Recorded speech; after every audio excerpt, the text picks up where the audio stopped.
దేవుని పరిశుద్ధమైన నామానికి మహిమ కలుగును గాక. మన ప్రభువును రక్షకుడైన యేసయ్య అతి శ్రేష్టమైన నామములో మీ అందరికీ కూడా నా వందనాలు శుభాలు తెలియజేస్తా ఉన్నాను. ఒకసారి బిగ్గరగా సంతోషంగా యేసయ్యకి స్తోత్రం చెప్దామా? సంతోషంగా వారు చప్పట్లు కొట్టి పరిశుద్ధాత్మని సన్మానిద్దామా? హల్లెలూయా, హల్లెలూయా.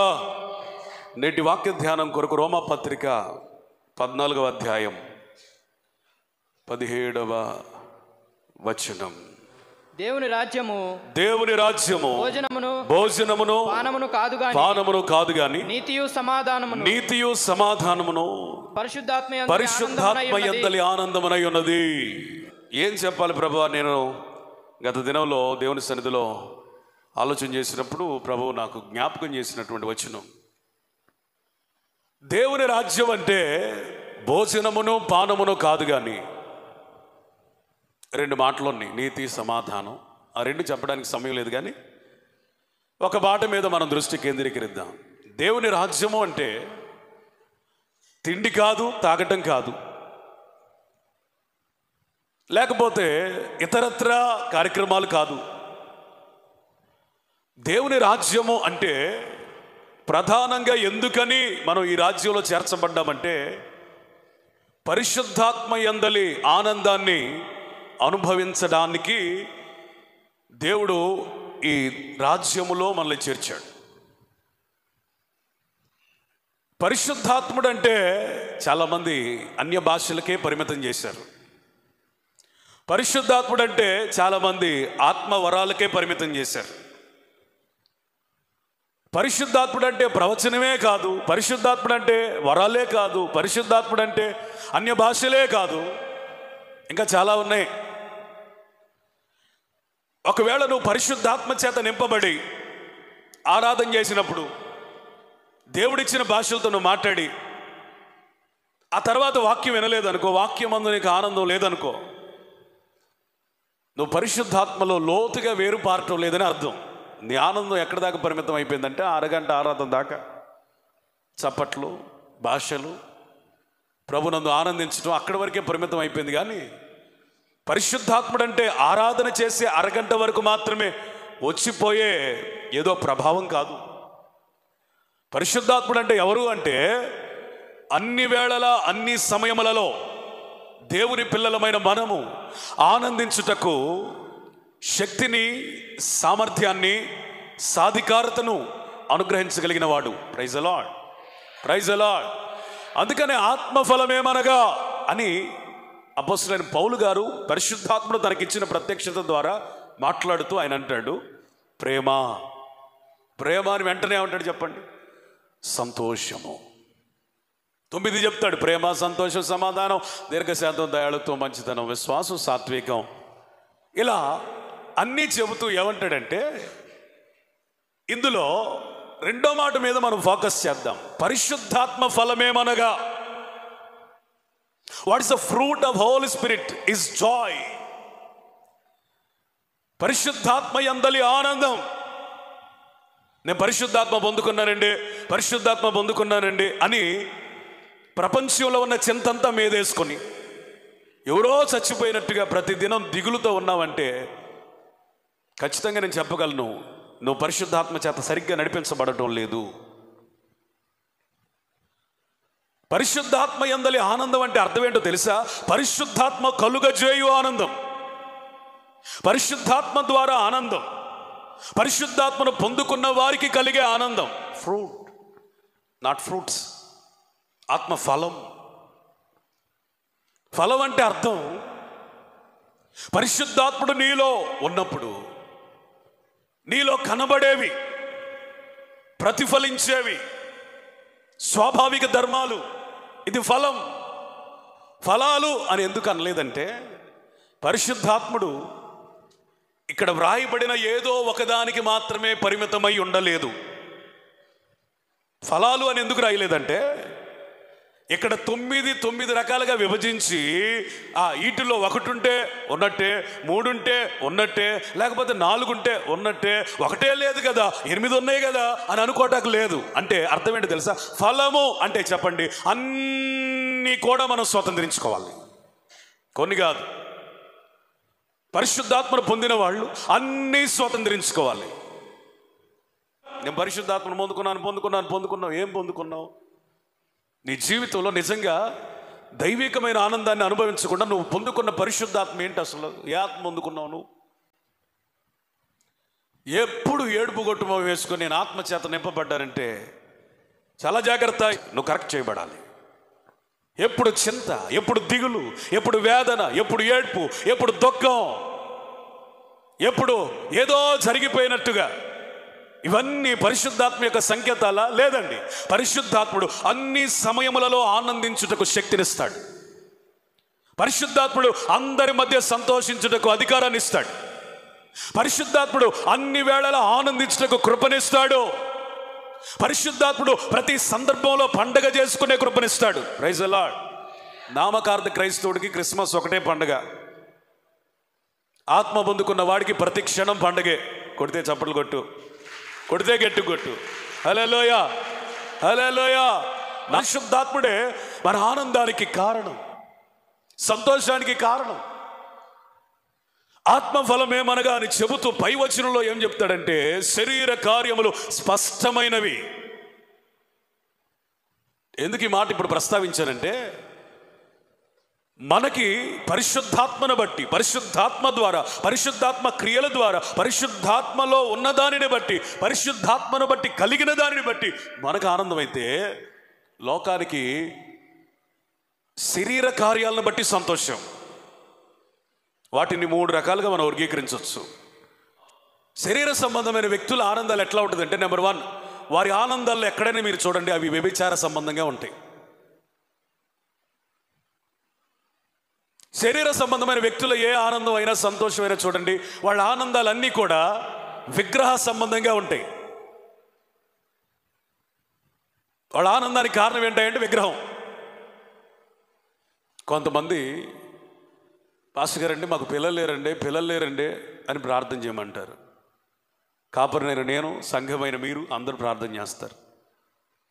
దేవుని మహాకృప చొప్పున మన ప్రార్థనలు ఆలకించి ఆయన ఒక బిడ్డనిచ్చాడు అనుకోండి, వీళ్ళు ఎక్కడికి పోతారు తెలుసా? గుణదలకు పోతారు. ఎక్కడికి పోతారు? హిందూ దేవాలయంలో ఒక 50 విగ్రహాలు ఉంటే ఆ గుణదలు మొత్తం మీరు లెక్కేయండి, ఒక 500 విగ్రహాలకు తక్కువ ఉండవు. నన్ను అడగండి. నువ్వు అనుకుంటున్నావు యేసు ప్రభు దగ్గరికి వెళ్తున్నా గుణదలేగా, మన గుణదలేగా అనుకుంటున్నావు. మంది కాదు అది. యేసు ప్రభు మహిమను విగ్రహంలో నింపి అక్కడ నువ్వు సంతోషిస్తున్నావంటే అది ఆత్మ సంబంధమైన సంతోషం అని ఎలా చెప్పగలవు? నీకు కలుగుతున్న సంతోషం అది విగ్రహ సంబంధమైనది అయితే ఖచ్చితంగా నేను చెప్పగలను, అది పరిశుద్ధాత్మ వల్ల కలిగింది కాదు, మన గుణదలు కాదు. ఇక్కడ ఏ విగ్రహం అన్నా మీకు ఒకటన్నా కనపడుతుందా? చూసి చెప్పండి. 4 దిక్కులా చూసి మనం మొక్కడానికి చేసుకున్న ఏ విగ్రహం అయినా, ఏ పటమైనా, ఏ బొమ్మ అయినా కనపడుతుందా?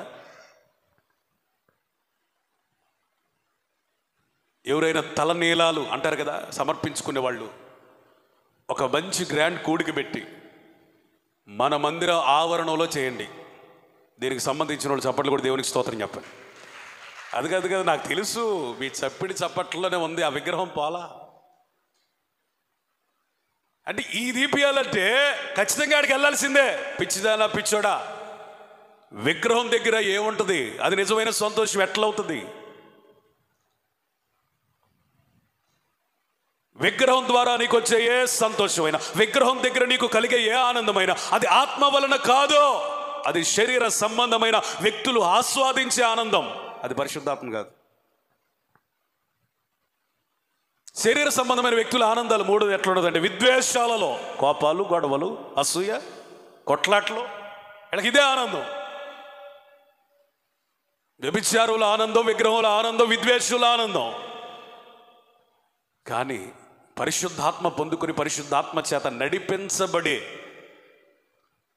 వ్యక్తుల జీవితంలో పరిశుద్ధాత్మ యందలి ఆనందం స్పష్టంగా కనబడుతుంది. దేవునికి స్తోత్రం చెప్పండి. దేవునికి గట్టిగా స్తోత్రం చెప్పండి. యేసు ప్రభు యోహాను సువార్త 14:27 నా శాంతినే మీకు అనుగ్రహిస్తున్నాను. ఈ శాంతి లోకమిచ్చిన శాంతి లాంటిది కాదు. ఇది వ్యత్యాసమైనది, వేరైనది. కాబట్టి ఇక మీరు హృదయాలలో కలవరపడాల్సిన అవసరత లేదు. స్తోత్రం చెబుతారా? Praise the lord. లోకమిచ్చే శాంతి, లోకమిచ్చే ఆనందం, లోకమిచ్చే సంతోషం కొద్ది కాలమునకైనా ఏం కలిగిస్తుంది? కలవరం. ఒకసారి మేము మీటింగ్లకు వెళ్ళి వస్తూ ఉన్నప్పుడు 1 అవుతుంది, 1, 1:30, 12 నుంచి కూడా 1:30 లోపు మేము ప్రయాణం చేస్తూ ఉంటాం. అప్పుడు ఇద్దరు కూర్చొని తాగుతూ ఉంటారండి. నేనంటాను, తల్లిదండ్రులు విడిచిపెట్టి తననే సర్వస్వాన్ని నమ్మి వస్తాడు, మా ఆయన పని దగ్గర నుంచి వస్తాడు, ఈరోజు కూలి తీసుకొస్తాడు, పిల్లలకి కడుపు నిండా అన్నం పెట్టాలి అని ఎదురు చూస్తున్న భార్య పరిస్థితి ఏంటి చెప్పండి? వీడు తాగుతాడు, పేకల లోతుల దాకా తాగుతాడు, నడవడానికి శక్తి లేక అక్కడే పడిపోతాడు. రేపొద్దున మెళుకు వస్తే కానీ వీడికి అర్థం కాదు వీడి పరిస్థితి ఏదో. వీడు లేసేసరికి వీడి మూతిని కుక్క నాకుతూ ఉంటుంది. చూడలేదు మీరు ఎప్పుడు? పందులు తిరిగే చోటే పడిపోతాడు వీడు. ఈ సంతోషం ఏమాత్రం చెప్పండి? తాగిన మత్తు దిగేదాకా సంతోషం. ఒక్కసారి ఆ మత్తు విడిచిపెట్టిన తర్వాత నీ బట్టలను చూసి నీకే అసహ్యం, నీ బ్రతుకును చూసి నీకే అసహ్యం, నీ పరిస్థితిని చూసి నీకే అసహ్యం, ఆ హీనమైన పరిస్థితిని చూసి చీ నేను ఎవరిని, నేను ఎక్కడిని ఎందుకున్నాను. రాత్రి తాగేటప్పుడు ఏమని అనిపించలేదు, కానీ ఉదయాన్నే ఇంటికి బయలుదేరాలంటే మోకం చెల్లట్లా, చిన్నబోయింది. ఒకవేళ పరిశుద్ధాత్మ యందలి ఆనందం అయితే ఎట్లుంటుందో తెలుసా? ప్రజలు అవమానంగా భావించిన మన మనస్సులో కొంచెం కూడా కలవరం రాదు. ప్రజలు వ్యతిరేకించిన కొంచెం కూడా బిడియం రాదు. ఒకవేళ నువ్వు ఆనందిస్తున్న, ఆస్వాదిస్తున్న సంతోషాన్ని నీ కుటుంబీకులే వ్యతిరేకించినా నువ్వు మాత్రం ఆనందంలోంచి తొలగిపోలేవు. కారణం ఏంటంటే it's a divine joy, heavenly joy, Holy Spirit joy. ఇది పరిశుద్ధాత్మ ఆనందం, పరసంబంధమైన ఆనందం, దైవీకమైన ఆనందం. అందుకని పరిశుద్ధాత్మని భాషలకే సరిపెట్టవద్దు. భాషలు మాట్లాడండి, ఆ వరం మీకు అనుగ్రహించబడితే, కానీ భాషలకే సరిపెట్టకండి. ప్రవచన వరం ఉంటే ప్రవచించండి, కానీ ప్రవచనానికే సరిపెట్టకండి. వరాలు ఉన్నాయా వాడుకోండి, సద్వినియోగం చేసుకోండి, కానీ వరాలకే పరిమితం చేయకండి. నీకు వరం ఉన్నా, ప్రవచనం ఉన్నా, భాషలు మాట్లాడే కృప నీకు అనుగ్రహించబడినా నీ ముఖం ఎప్పుడు కూడా దిగులుగా ఉంటే నువ్వు ఒక్క వ్యక్తిని కూడా ఎలా రక్షించగలుగుతావు చెప్పండి? సంతోషం, ప్రైజ్ ది లార్డ్, ఆనందం, హల్లెలూయా. ఒక క్రైస్తవుని ముఖంలో అప్పుడప్పుడంటే ఎప్పుడైనా దిగులు పడటం, ఎప్పుడైనా కృంగిపోవటం, ఎప్పుడైనా బలహీనపరచబడటం, ఇవన్నీ సర్వసాధారణం ఆత్మీయ జీవితంలో. అట్లాంటి పరిస్థితి అయితే దేవుడు సరి చేస్తాడు, నిన్ను నిలబెడతాడు, నిన్ను వాడుకుంటాడు. కానీ ఎప్పుడు ఏడ్చే మొహమేనా? కొంతమంది, నేను ఎవరిని విమర్శించాలని ఇక్కడ నిలబడలేదు, నేను ఏదైనా కఠినంగా మాట్లాడితే అది నీకు గుచ్చుకుంది అంటే ఖచ్చితంగా అది నువ్వు సరి చేయబడవలసిన అవసరత ఉందని పరిశుద్ధాత్ముడే సేవకుడైన నన్ను నిలబెట్టి మాట్లాడిస్తున్నాడని విశ్వసిస్తే నీకు మేలు కలిగింది. కొంతమంది సంఘాలకి మరి ఏం మోసుకొని వస్తారో నాకు తెలియదు, కానీ కారు చీకటి కమ్మిన మబ్బుల్లాగా వస్తారు. వాళ్ళ మొహాలు చూడండి, అందుకే మబ్బు మొహాలు అంటారు. మబ్బు ఆవరించినప్పుడు ఆకాశం ఏ విధంగా నిశీది కమ్ముకుంటుందో, చీకటి కమ్ముకుంటుందో, అప్పుడున్న వెలుగంతా, తేజస్సు అంతా మాయమైపోద్దో. కొంతమంది సంఘాలకి మబ్బుల్లాగా వస్తారు. ఇట్లాంటి మబ్బుల గురించి బైబిల్ రాయబడిన మాట ఏంటంటే, వీరు నిర్జలమైన మేఘాలు, నీళ్ళు ఉండవు. ఈ నిర్జలమైన మేఘాలు కురవవో చెప్పండి, ఆకాశాన్ని వదిలిపెట్టి వెళ్ళవు, అటు కమ్ముకొని ఉంటాయి. చూసారు ఎప్పుడైనా శివ గారు? ఈ నిర్జల మేఘాలు వర్షం కురవో, కురిసి పక్కకి వెళ్ళవో, లేకపోతే నా దగ్గర నీళ్లు లేవు కదా ఎందుకులే ఈ బ్రతుకు మార్చుకుందామని పక్కకి వెళ్ళవో. అట్టగే ఉండి చెప్పండి, ఆకాశం ప్రశాంతంగా ఉన్న ఆకాశాన్ని అంతా డిస్టర్బ్ చేసేస్తూ ఉంటాయి.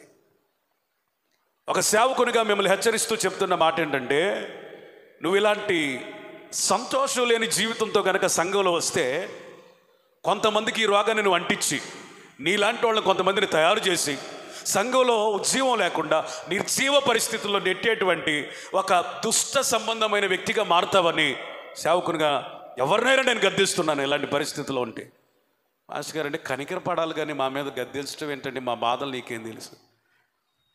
కనికర పడటం కాదు, ఇట్లాంటి వాళ్ళని సంవత్సరాల తరబడి ఏడ్చే వాళ్ళని కనికర పడకూడదు.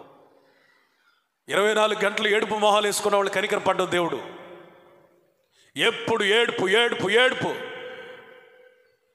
గుడారాల బయటకు వచ్చి ఏడ్చుచున్న వారిని చూచి దేవుని కోపం మండిందట. ఏం మండింది? కనికరం రాలా, జాలి రాలా. నా పిల్లలు ఏడుస్తున్నారే అని రాలా, కనికరిద్దామని రాలా. ఆయన కోపము మండింది. రక్షించబడి ఎన్ని సంవత్సరాలైంది? ఇంకా దిగులేనా, ఇంకా వేదనేనా, ఇంకా చింతేనా, ఇంకా నిట్టూర్పేనా, ఇంకా ఏడుపేనా, ఇంకా కన్నీరేనా, ఇంకా ఏడుపు కొట్టు మొహమేనా? రక్షించబడవలసిన వారికి, లేకపోతే రక్షించిన వారికి, కొంతమందిని రక్షించాలని అనుకున్న వారికి ఇలాంటివి ఉండవండి. ఆత్మ చేత నింపబడితే నువ్వు ఆనందిస్తావు, 10 మంది ఆనందానికి కారణం అవుతావు. స్తోత్రం. చెప్పు గట్టిగా, చెప్పు మంచిగా హల్లెలూయా. నీ ముఖం చూసినప్పుడు ఏడ్చేవాడు కూడా నవ్వగలగాలి. నీ ముఖం చూస్తే ఏడ్చేవాడు కూడా ఎట్లుండాలి? పిల్లోడిని ఎత్తుకున్నావు అనుకోండి, వాడు మొదట ఏడుస్తాడు. కొంచెం నవ్వుతున్నట్టుగా ఫేస్ పెట్టావు అనుకో, వెంటనే ఆడేం చేస్తాడు? మనకేమీ హాని లేదులే, ఇతను మంచివాడు ఇలాగ ఉన్నాడు అని వాడు కూడా మనతో ఆడుకోవడానికి ప్రయత్నం చేస్తాడు. నువ్వు చిన్నపిల్లల దగ్గర కూడా అంటే వీడికి ఎవరు గుర్తొస్తారు చెప్పండి? వాళ్ళ అమ్మ గుర్తుకొచ్చింది. నాయనో వీళ్ళ అమ్మ కోసం ఈడు ఏడుతున్నట్టున్నాడు, మరి మా అమ్మ కోసం కూడా నేను ఏడవాలి కదా అని ఎవరి కోసం ఏడుతాడు ఈ బొడ్డోడు? వాళ్ళ అమ్మ కోసం ఏడుతాడు. ఇప్పుడు రక్షించబడని ఇప్పుడిప్పుడే వస్తున్న వాళ్ళు, రక్షించబడని అన్యులు, లోకంలో ఉన్నవాళ్ళు, వీళ్ళందరూ పసిపిల్లలు లాంటోళ్ళండి. వాళ్ళకేమీ తెలియదు. సంఘమైన మనం నవ్వితే నవ్వుతారు, ఏడిస్తే ఏడుస్తారు. Praise the lord. హల్లెలూయా. నువ్వు ఎదుటి వ్యక్తి ఎదుట నిలిచి నిలబడి మాట్లాడుతున్నప్పుడు నువ్వు నవ్వితే నవ్వుతారు, ఏడిస్తే ఏడుస్తారు. You can change people's behaviour. ప్రజల యొక్క ప్రవర్తనని నువ్వు మార్చగలవు. నీలో ఉన్న పరిశుద్ధాత్మను బట్టి నువ్వేం చేయగలవు చెప్పండి? నవ్వించగలవు చెప్పండి. ఆత్మ లేకపోతే ఏడిపించను గలవు. మోసే 12 మందిని పంపించాడు. అందులో 2 మాత్రమే ఆత్మ కలిగిన వాళ్ళు. మిగిలిన 10 మంది ఎవరు? ఆత్మ లేనోళ్ళు. ఆత్మ లేనోళ్ళు చెప్పిన మాట ఏంటో తెలుసా? అయ్యా మేము అక్కడికి వెళ్ళొచ్చాం, వాళ్ళ దృష్టికి మనం మిడతల్లాగా ఉంటామయ్యా, మనం జయించలేమయ్యా, మన వల్ల కాదయ్యా, పురుగు నలిపేసినట్టు నలిపేస్తారయ్యా, మన వల్ల కాదయ్యా అని వీళ్ళు చెప్పిన చెడ్డ సమాచారాన్ని బట్టి పాళ్యమంతా ఏడవడం ప్రారంభించింది. కానీ యెహోషువ కాలేబులు మాత్రం నోరు తెరిచి అంటున్నారు, వారిని జయించుటకు మనకి శక్తి చాలును. స్తోత్రం. నిశ్చయంగా వారిని జయించగలుగుతాం. హల్లెలూయా. ఆయన మన యందు ఆనందించిన ఎడల ఆ పాలు తేనెలు కారే ఆ దేశాన్ని మనకి చెప్పండి స్వాతంత్రించుకునే కృపనిస్తాడు. హల్లెలూయా. వీళ్ళిద్దరు చెప్పగానే పరిశుద్ధాత్ముడు పాళ్యంలో పనిచేయడం ప్రారంభించాడు. డిఫరెంట్ స్పిరిట్ అంటే అర్థం ఏంటో తెలుసా? పరిశుద్ధాత్మ ఇది లోకమునకు సంబంధించిన ఆత్మ కాదు. లోకము ఆలోచించినట్లుగా ఆలోచించే ఆత్మ కాదు. లోకము స్పందించినట్లుగా స్పందించే ఆత్మ కాదు. లోకము ప్రభావితం చేసినట్లుగా ప్రభావితం చేసే ఆత్మ కాదు. It's a different spirit. Holy Spirit is different spirit. ఇది ప్రత్యేకమైన ఆత్మ. శ్రమలలో కూడా సంతోషంగా మాట్లాడగలుగుతుంది. ప్రతికూలతలో కూడా అనుకూలతలను వెతకగలుగుతుంది. స్తోత్రం చెప్పండి. Praise the lord. Hallelujah. Hallelujah. ఎవరి దగ్గర ట్రాన్స్పరెన్సీ బాటిల్ ఉందా? పారదర్శకంగా ఉన్న బాటిల్ ఏమైనా ఉందా? నీళ్లు కనిపించే బాటిల్లో దాదాపుగా ఒక 40% నీళ్ళు ఉన్నాయి. ఇద్దరు పిలిచామనుకో, ఆత్మ కలిగినోడు ఏం చెప్తాడు వినండి. ఆత్మ కలిగినోడు ఏమంటాడంటే, మొత్తానికి బాటిల్లో సగం నీళ్ళు ఉన్నాయన్నా అంటాడు. ఆత్మ కలిగినోడు ఏమంటాడు? బాటిల్లో సగం నీళ్ళు ఉన్నాయి అంటాడు. ఆత్మ లేనోడిని ప్రతికూలం ఏ పరిస్థితులైనా లోపాలెత్తికేవాడిని పిలిచేవనుకోండి అంటాడు, నీళ్ళన్నీ అయిపోయినాయిగా అంటాడు. నీళ్ళన్నీ అయిపోయినాయిగా, మొత్తం అయిపోయినాయి, ఈ కొంచెం కూడా అయిపోతే అవి కూడా ఉండవు. ఆత్మ లేనోడు ప్రతికూలంగా మాట్లాడేవాడు, డిఫరెంట్ స్పిరిట్ లేనోడు ఎట్లా మాట్లాడతాడు? ఆత్మలో సంతోషించలేని వాడు ఎట్లా మాట్లాడతాడంటే నీళ్ళన్నీ అయిపోయినాయి అంటాడు.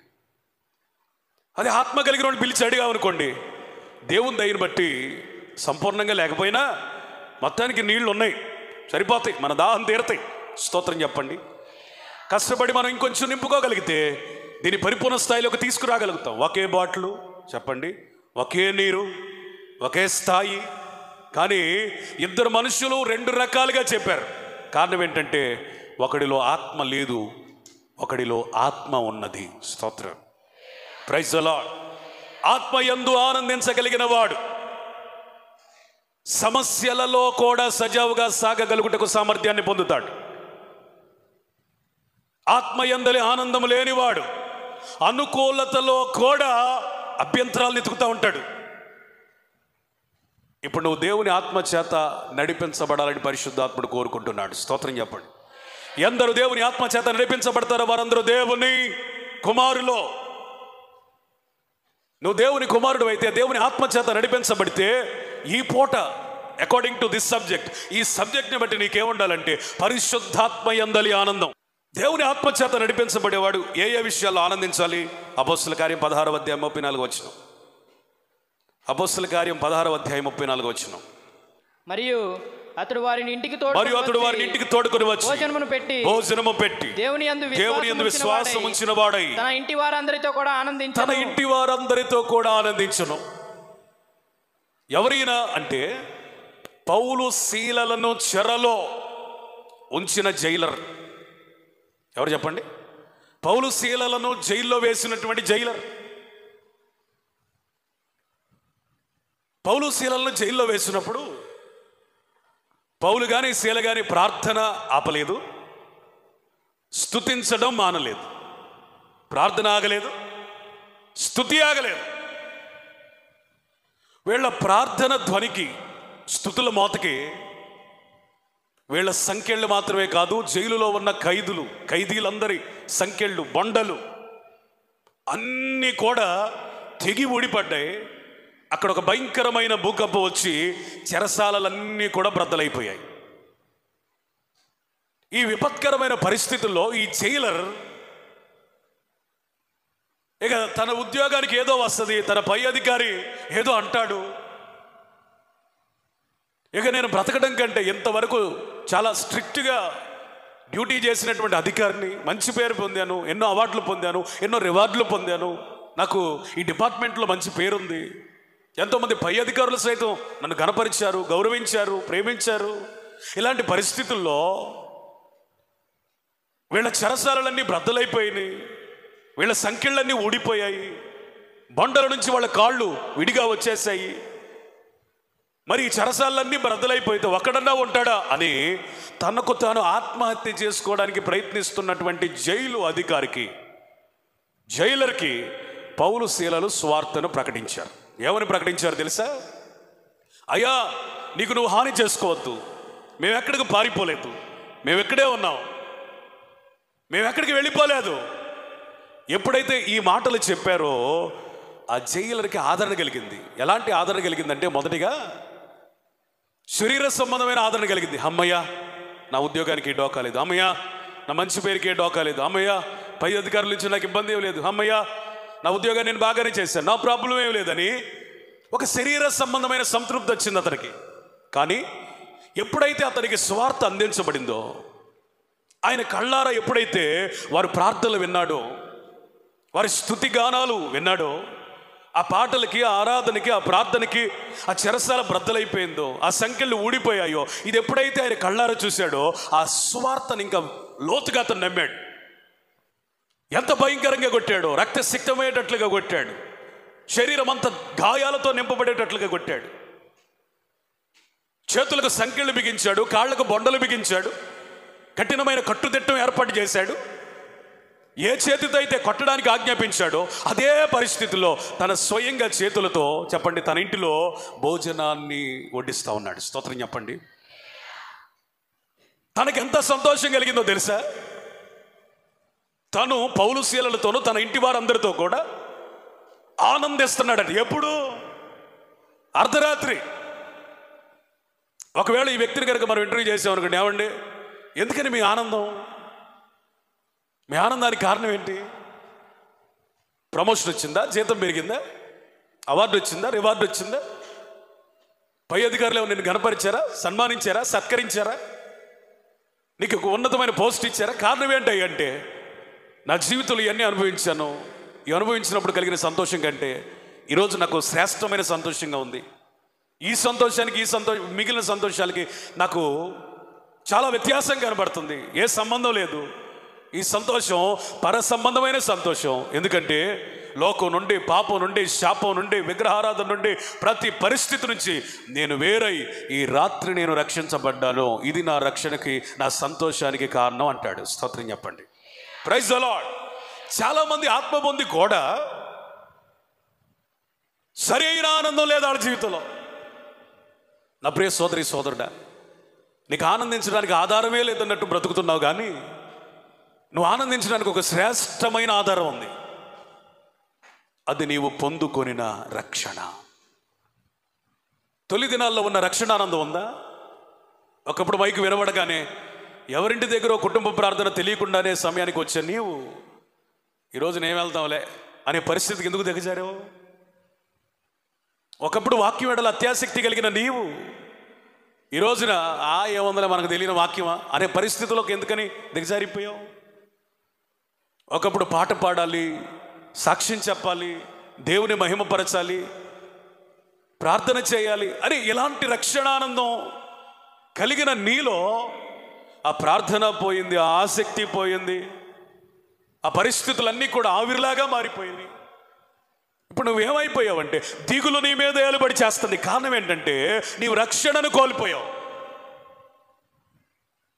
చాలా జాగ్రత్త. నువ్వు రక్షణను కోల్పోయావంటే నీకు దిగులే వస్తుంది.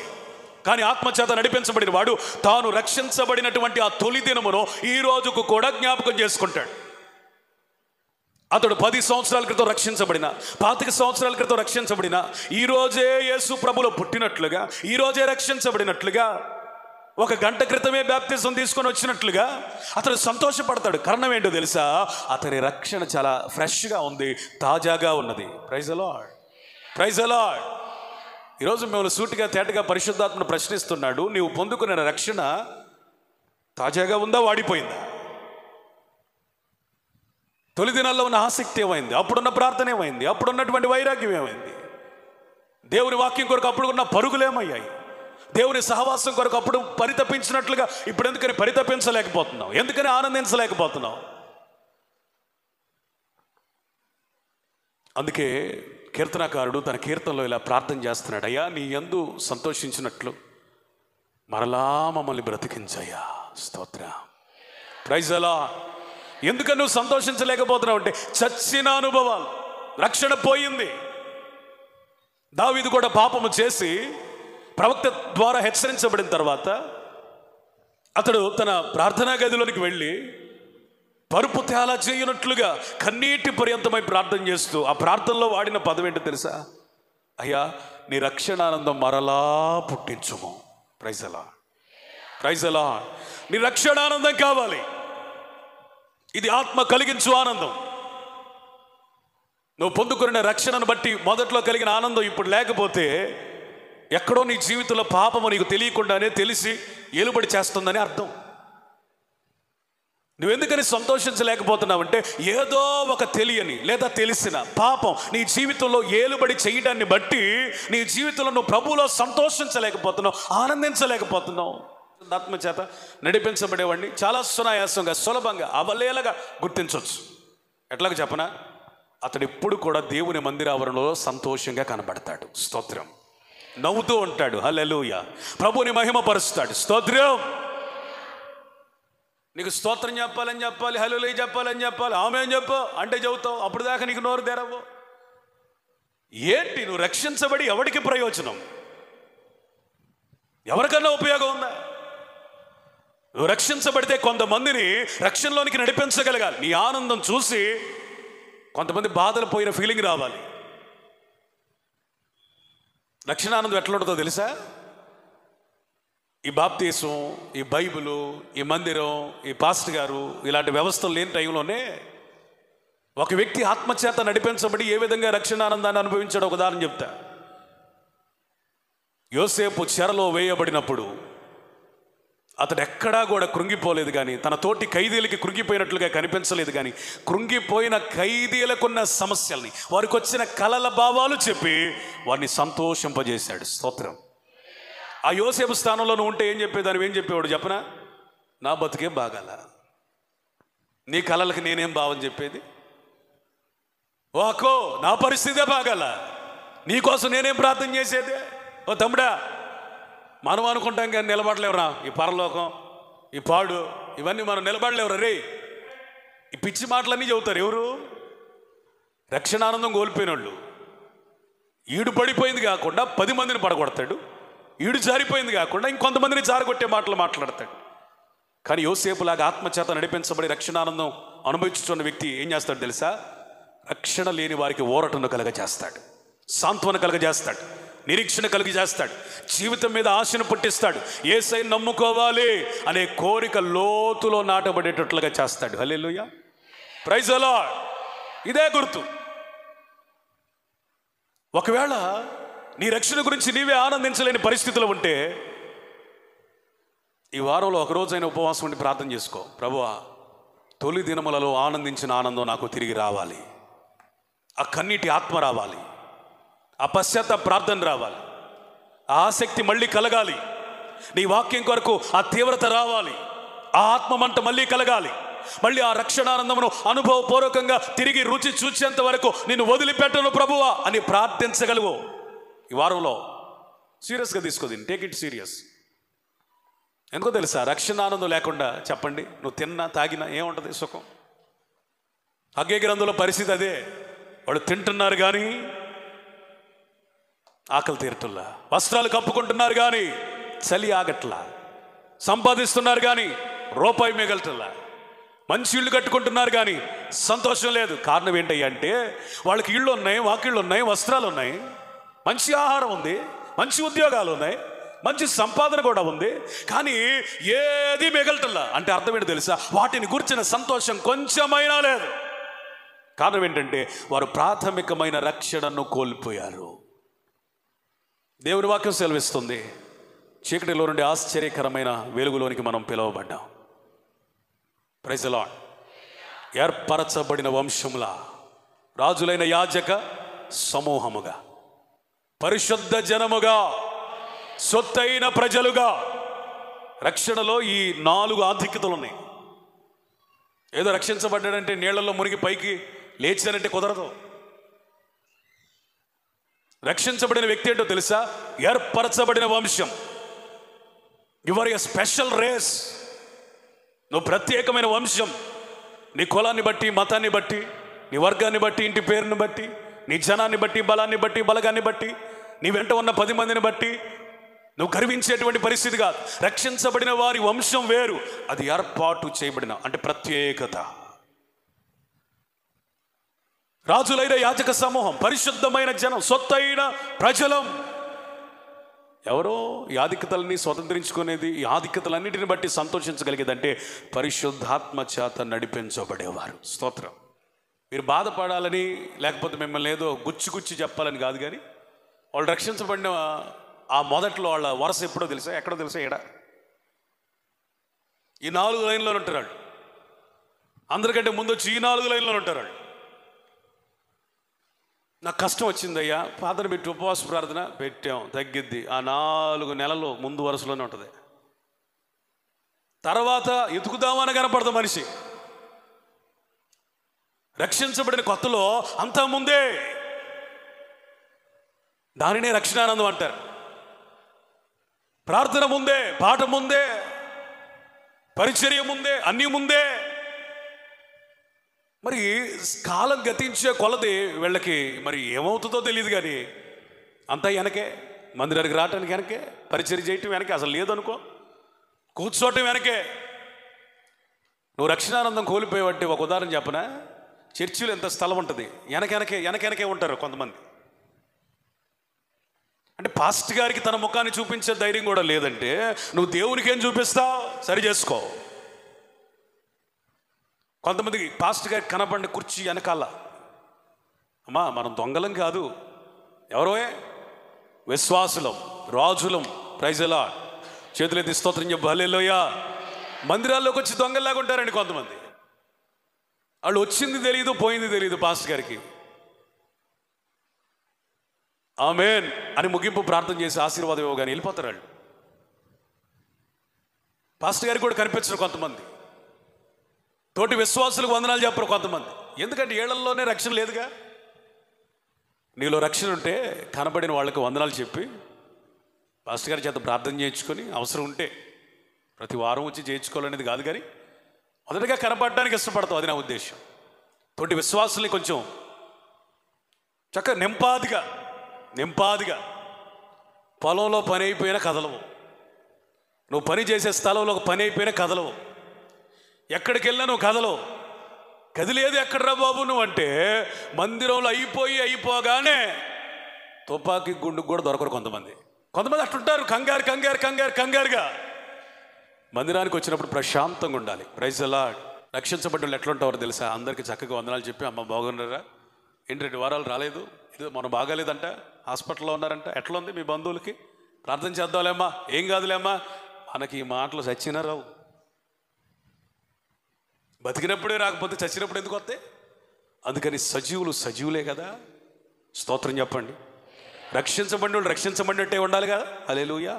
నీలో రక్షణ పనిచేస్తూ ఉంటే ఇట్లాంటి సందర్భాలు, ఇట్లాంటి వాతావరణాలు సంఘంలో కనబడతాయి. దేవుడు నీకు రక్షణను గురించిన ఆనందము కలుగజేయునుగాక. స్తోత్రం చెప్పండి. ఎర్ర సముద్రమును దాటి వచ్చిన ఇశ్రాయేలీలందరూ కూడా లక్షలాది మంది చక్కగా సంగీత ధ్వనులతో, చక్కగా స్వరమెత్తి నాట్యాలతో, స్త్రీలు, పురుషులు, యవనస్తులు, బాలురు, వృద్ధులు, పెద్దలు అందరూ కూడా గానం చేశారు. కారణం ఏంటి తెలుసా? వారు ఐగుప్తు ఆశలన్నింటిలోంచి బయటకు వచ్చి, లోకమనబడిన ఐగుప్తు నుంచి దాటి వచ్చి వారు రక్షించబడ్డారు. దేవునికి స్తోత్రం చెప్పండి. హల్లెలూయా, హల్లెలూయా. సంతోషమే సమాధానమే, సంతోషమే సమాధానమే, సంతోషమే సమాధానమే, చెప్పనాశక్యమైన సంతోషం, నాకే సంతోషం కొంచెమైనా లేదయ్యా అన్నట్టుంటారు కొంతమంది. అట్లా పాడొద్దు. ఈ సంతోషం నీకు కావాలా అని అడిగే దమ్ము, ధైర్యం, ఆ రక్షణానందం ఎవరికి ఉంటుందంటే ఆత్మచేత నడిపించబడే వారికి. స్తోత్రం చెప్పండి. హల్లెలూయా. 2వ మాట, లోక సువార్త 15వ అధ్యాయం 32. మనము సంతోషపడి యుక్తమే, ఆనందించుట యుక్తమే. ఎవరి గురించి చెప్పారంటే తండ్రి తప్పిపోయిన కుమారుని గురించి చెప్పాడు.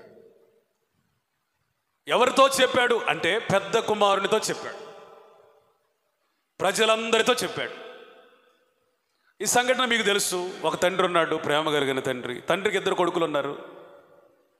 పెద్ద కుమారుడు ఇంటనే ఉన్నాడు. చిన్న కుమారుడు తన ఆస్తి తనకి రాసిచ్చుకొని దూరదేశానికి వెళ్ళాడు, దుర్వ్యాపారం చేశాడు, తాగాడు, తందనాలాడాడు, వ్యభిచారం చేశాడు, స్నేహితులతో డబ్బంతా అవజేసుకున్నాడు. అతని దరిద్రానికి తగినట్లుగా ఆ దేశంలో కరువు వచ్చింది. పందులు మేపే పని కుదిరాడు. ఆకలయ్యింది. పందుల పొట్టు తిందామని అనుకున్నాడు. అక్కడున్న కొంతమంది పనివారు తినడానికి వీలు లేదని తోసేశారు. అప్పుడు తండ్రి గుర్తొచ్చాడు. అయ్యో, నా తండ్రి ఇంట అనేక మంది పనివారు 3 పూటలా తింటున్నారే, కనీసం నేను 1 పూట కూడా పిడికెడు పిండి తినడానికి కూడా నోచుకోలేకపోతున్నానే.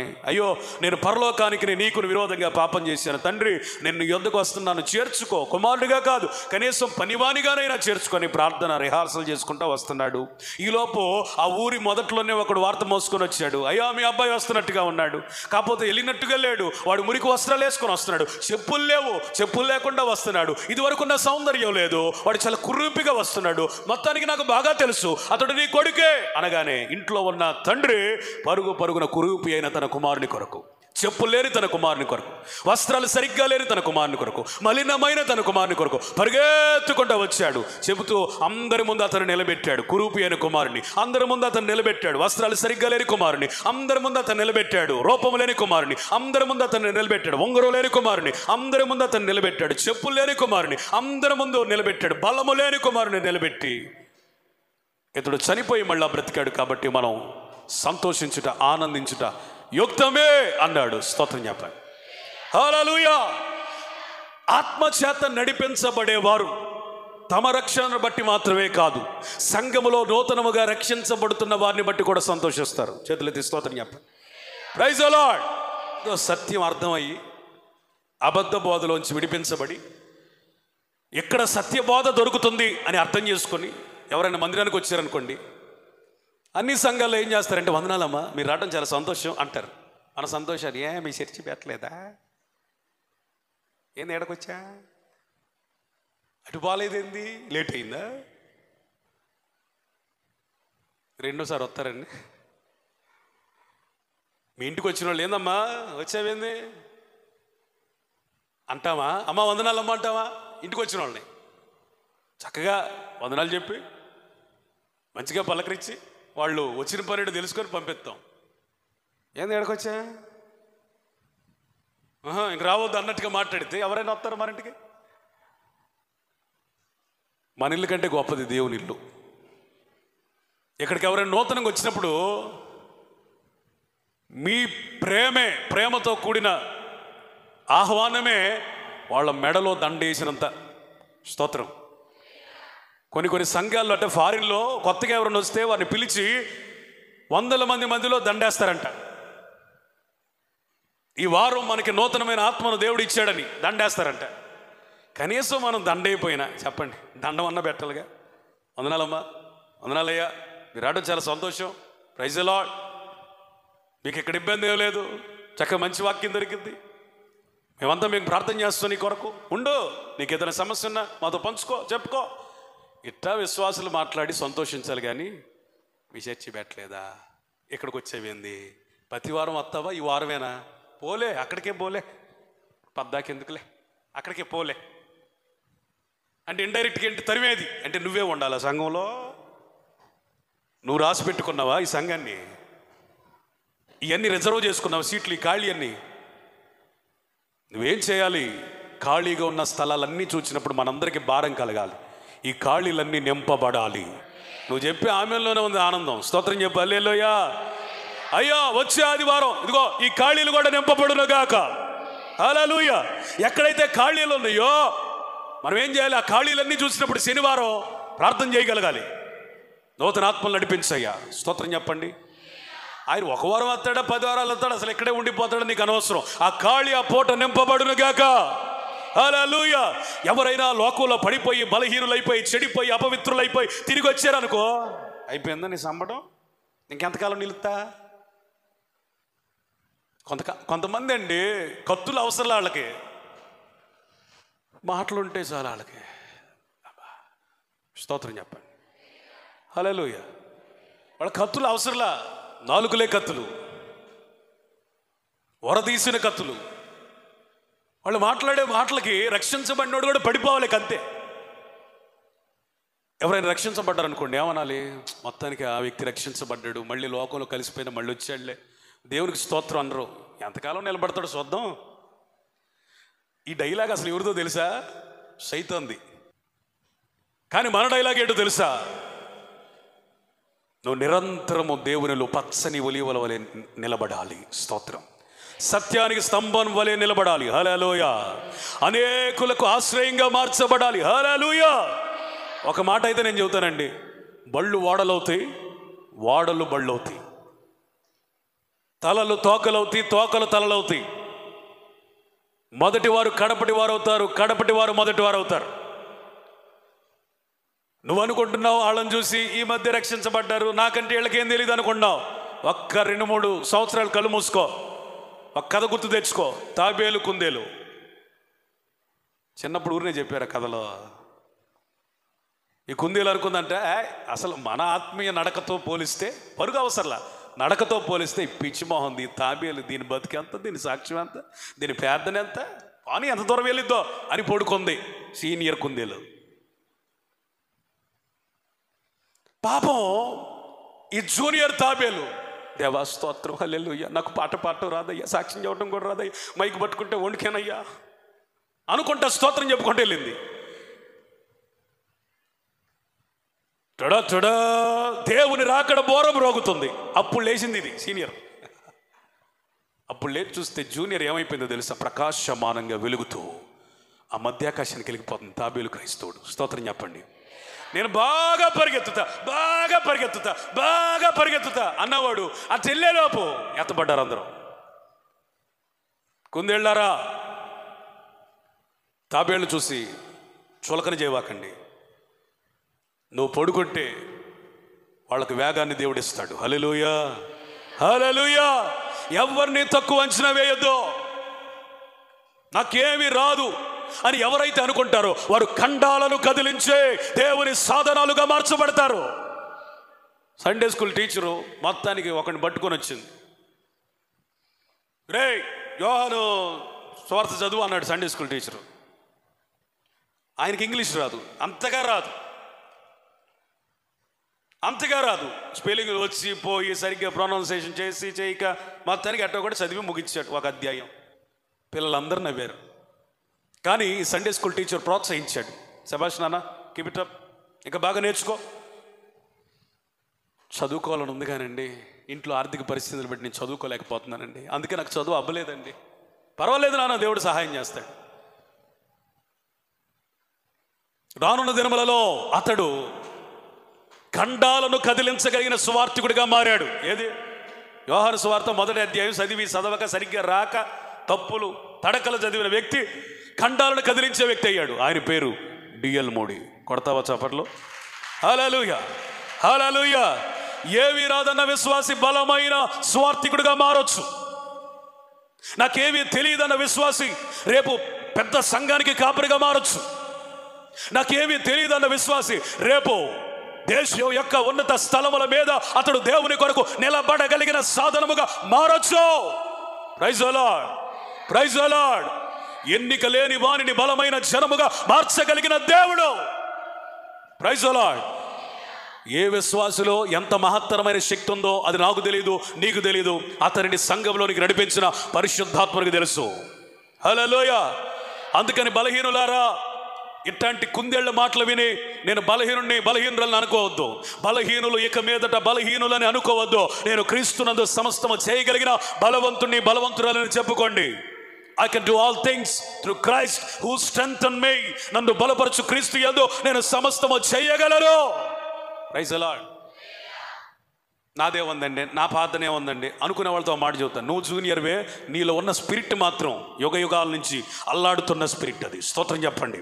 Praise the Lord. నీకేమీ రాదో కానీ నిన్ను ఏలుబడి చేస్తున్న ఆత్మ సర్వాంతర్యామి, సర్వజ్ఞాని, సర్వాధికారి, జ్ఞాన వివేకములకు ఆధారమగు ఆత్మ, కృపకు ఆధారమగు ఆత్మ.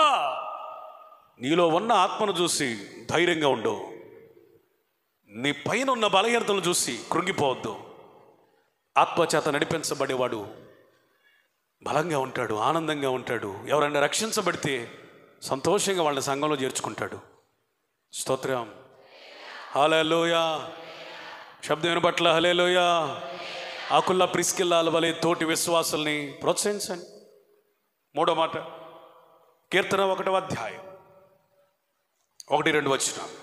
దుష్టుల ఆలోచన చొప్పున నడవక, పాపుల మార్గమున నిలవక, అపహాసులు కూర్చుండు చోటున కూర్చుండక, యెహోవా ధర్మశాస్త్రమందు ఆనందించుచు దీవారాత్రము దాన్ని ధ్యానించువాడు ధన్యుడు.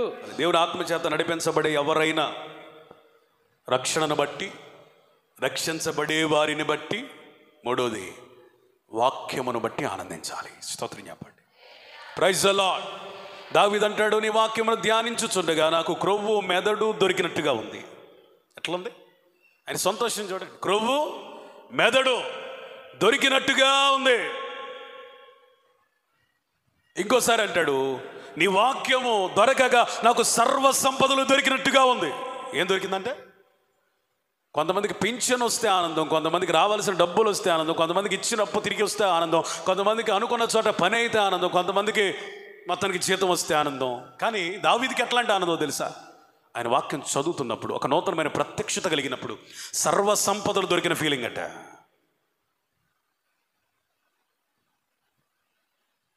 కొన్ని సంవత్సరాల క్రితం నేను ఈ విధంగా ప్రార్థన చేశాను. ప్రభువా, కొన్ని సంవత్సరాల క్రితం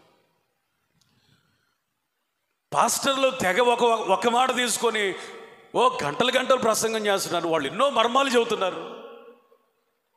కనీసం నా వాగ్దానం నాకు అర్థం కావట్లేదయ్యా.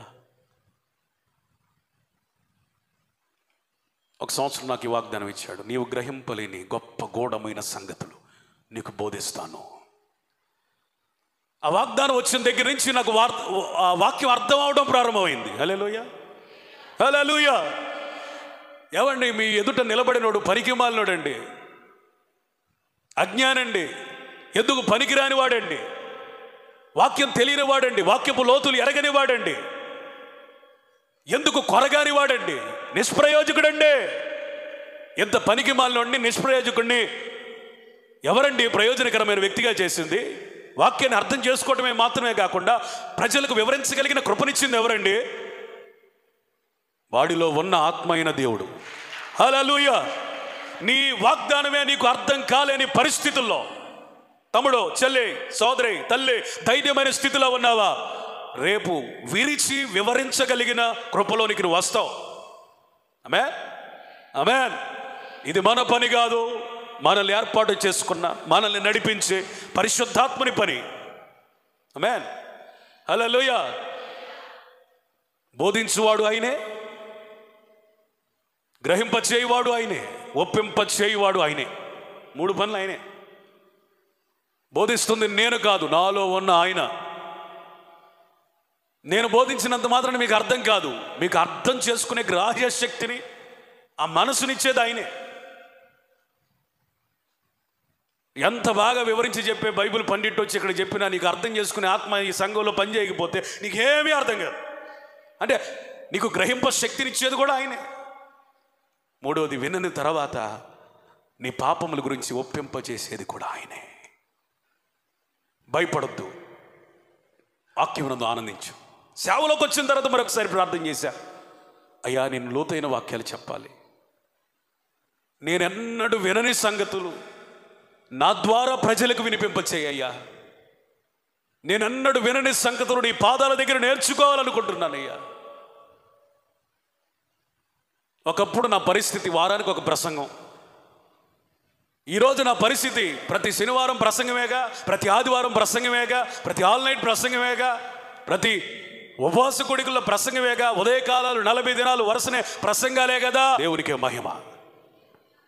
ఎందుకు ఈ మాట చెబుతున్నానంటే నన్ను గొప్ప చేసుకోవడానికి కాదు, నన్ను ఆ విధంగా నడిపించిన పరిశుద్ధాత్మ దేవుడు వాక్యపు లోతుల్లోనికి నిన్ను కూడా నడిపించగలడు.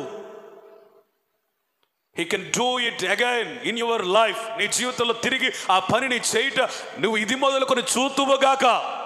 Praise the lord, praise the lord. ఆనందించండి.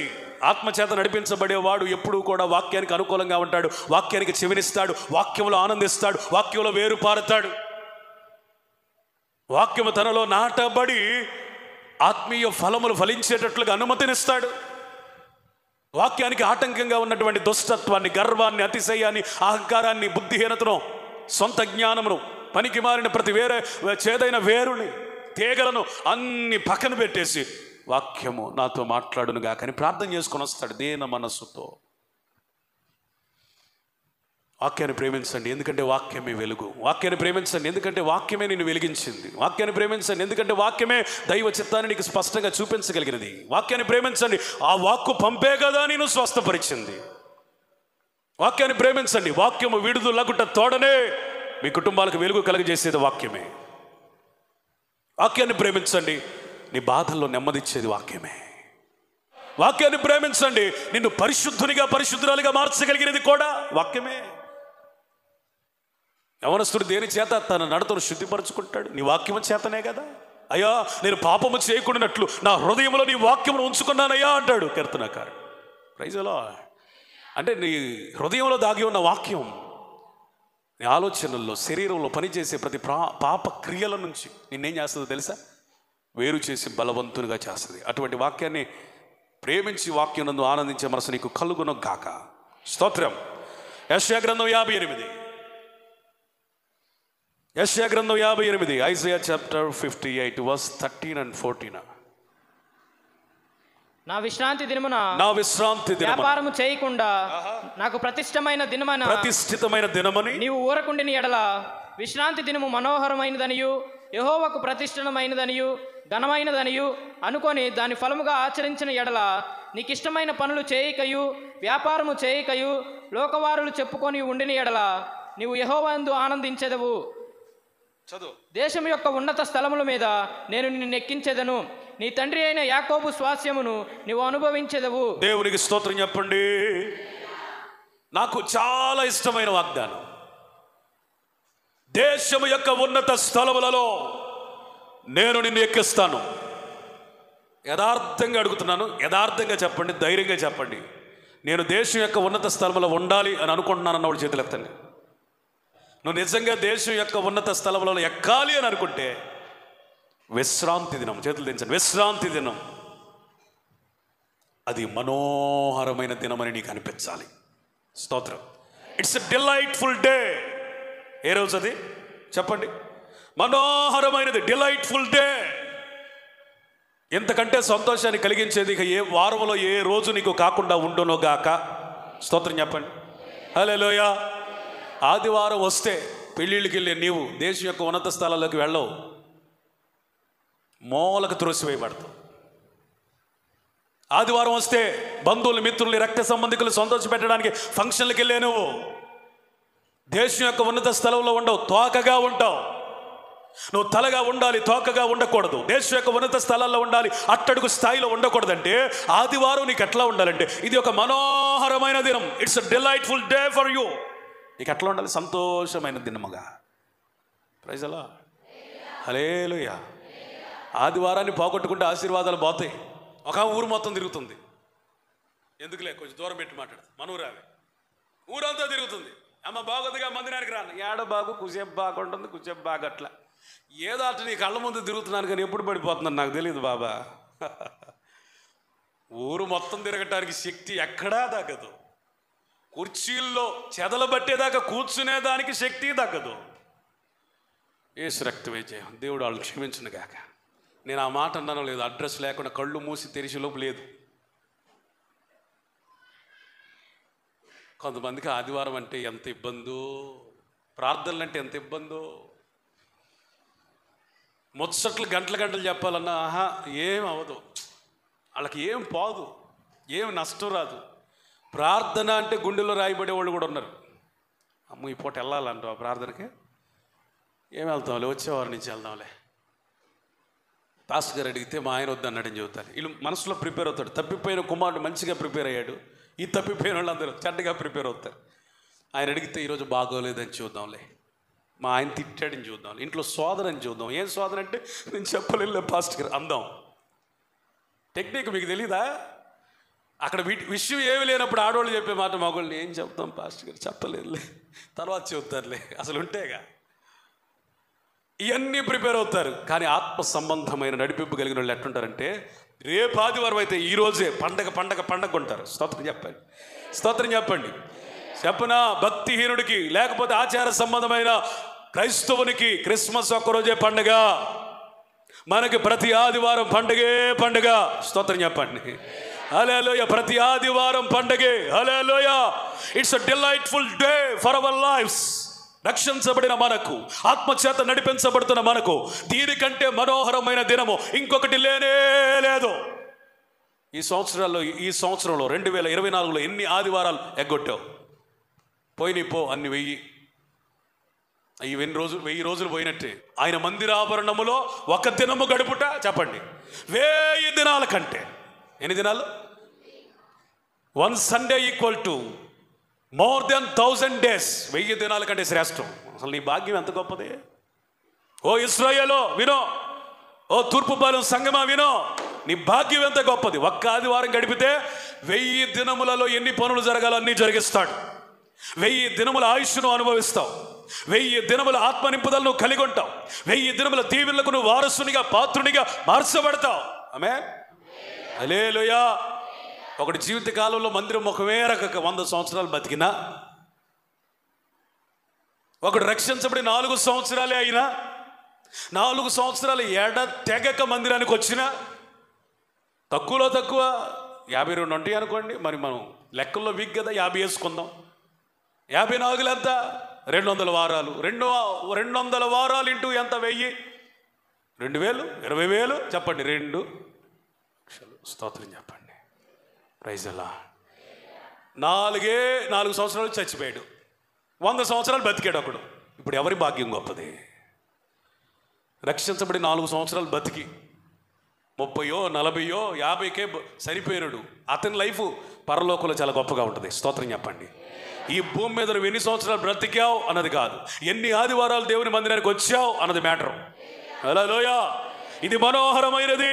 చెప్పండి, ప్రతిష్ఠిత దినం. ఎవరికిది? మనకు కాదు, ఆయనకి. ఎవరికి ప్రతిష్ఠించాం? ఇంగ్లీష్లో రాయబడింది హోలీ ఆఫ్ ద లార్డ్. ఇది దేవుని యొక్క పరిశుద్ధ దినం. హోలీ ఆఫ్ ద లార్డ్ అంటే అన్ని దినాలు లాగా కాదు.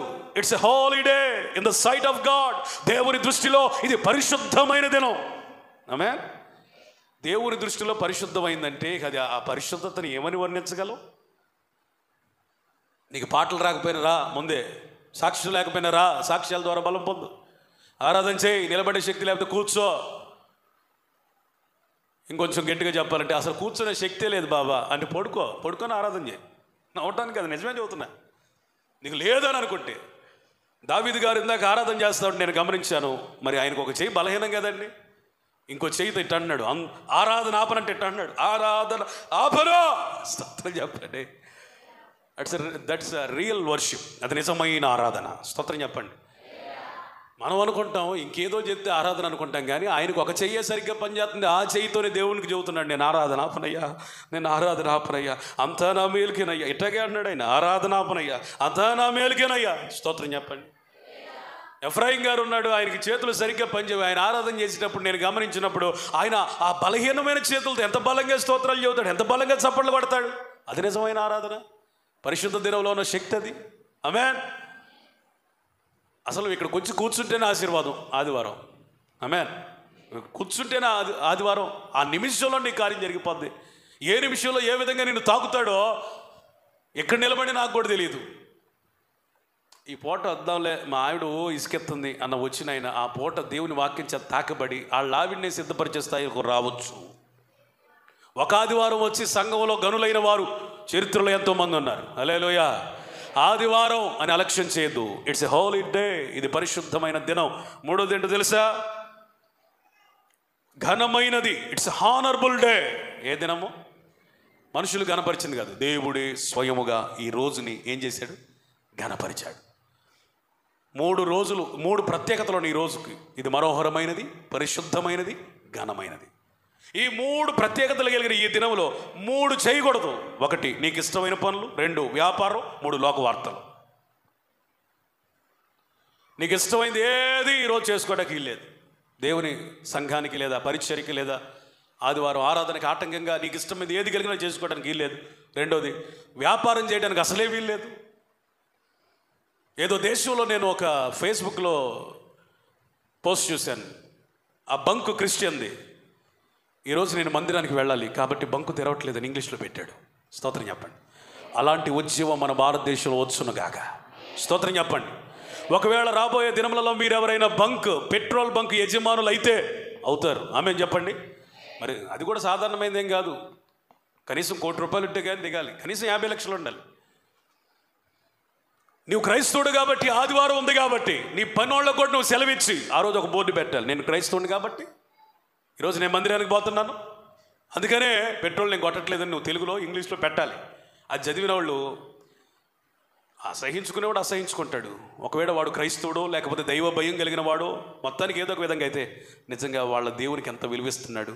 ఈరోజు ఒక్కరోజు పెట్రోల్ కొడితే కనీసం రోజుకి తక్కువలో తక్కువ చెప్పండి ఒక 25,000 రావా? ఇవన్నీ వదిలేసుకొని కూడా ఆదివారానికి వెళ్ళాడంటే ఇతడు నిజమైన క్రైస్తవుడు. స్తోత్రం.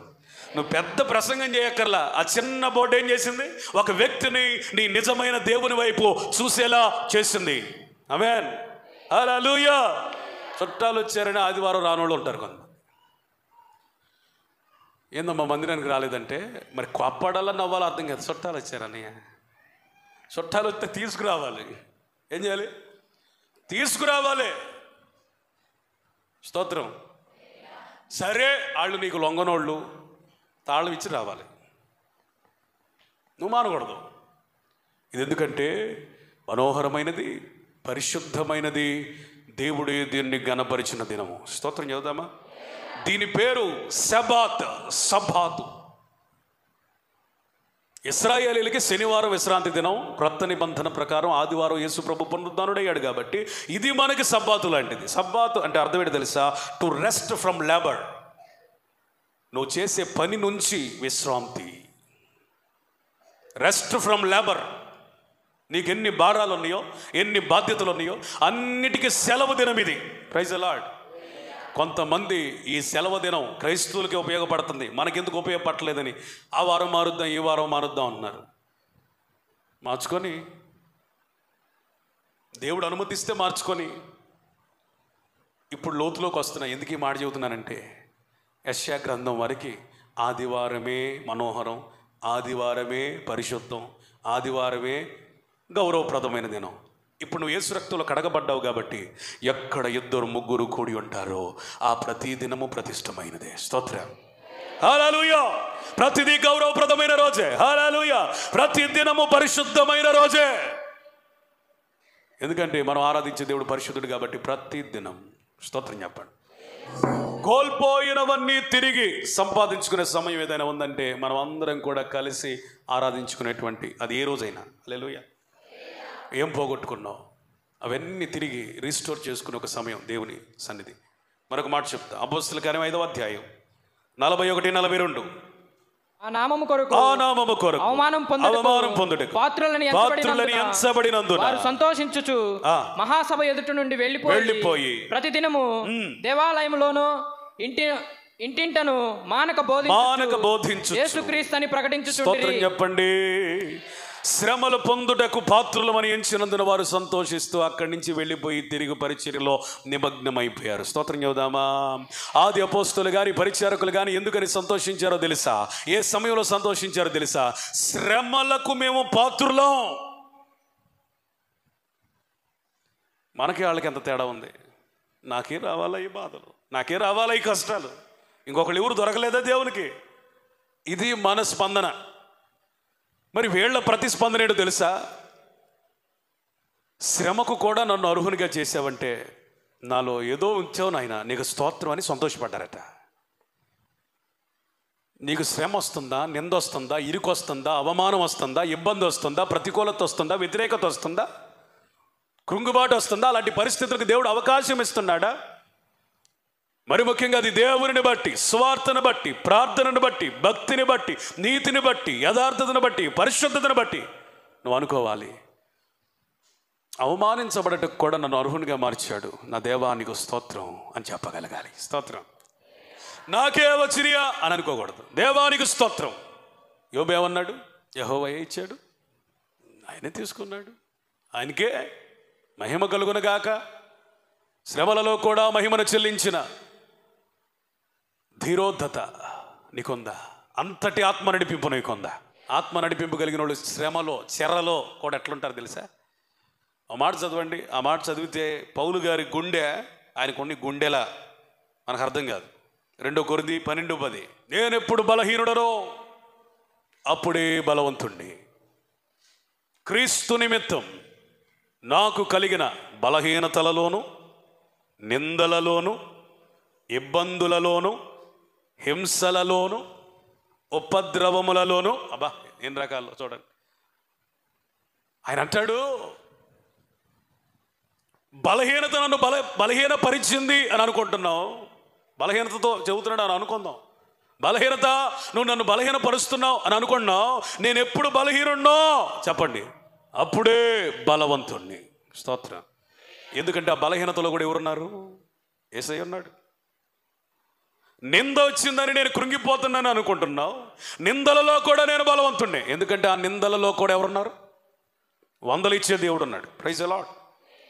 ఇబ్బందులు వచ్చిన నేను ఇరుకును పెట్టిని అని అనుకుంటున్నావు. ఇబ్బందుల్లో కూడా నేను సంతోషపడుతున్నాను. ఎందుకంటే ఇరుకైన మార్గములలో కూడా ద్వారములు తెరవగలిగిన నేనే మార్గమై ఉన్నా దేవుడు నాకున్నాడు కాబట్టి నాకు ఇబ్బంది ఏమీ లేదు. హింసలలో ప్రశాంతతనిచ్చే దేవుడు ఉన్నాడు. ఉపద్రవములలో కూడా ఉపకారి అయిన దేవుడు ఉన్నాడు. స్తోత్రం చెప్పండి. కొన్నిసార్లు ఎంత ఆత్మ నడిపింపు అయినోడైనా సరే బలహీనత రాగానే, శరీర బలహీనత రాగానే ఏం చేస్తాంలే సేవ, ఏం చేస్తాంలే విశ్వాస జీవితం, ఏం పోతాంలే మందిరం, ఏం చేస్తాంలే భక్తి, చాలే.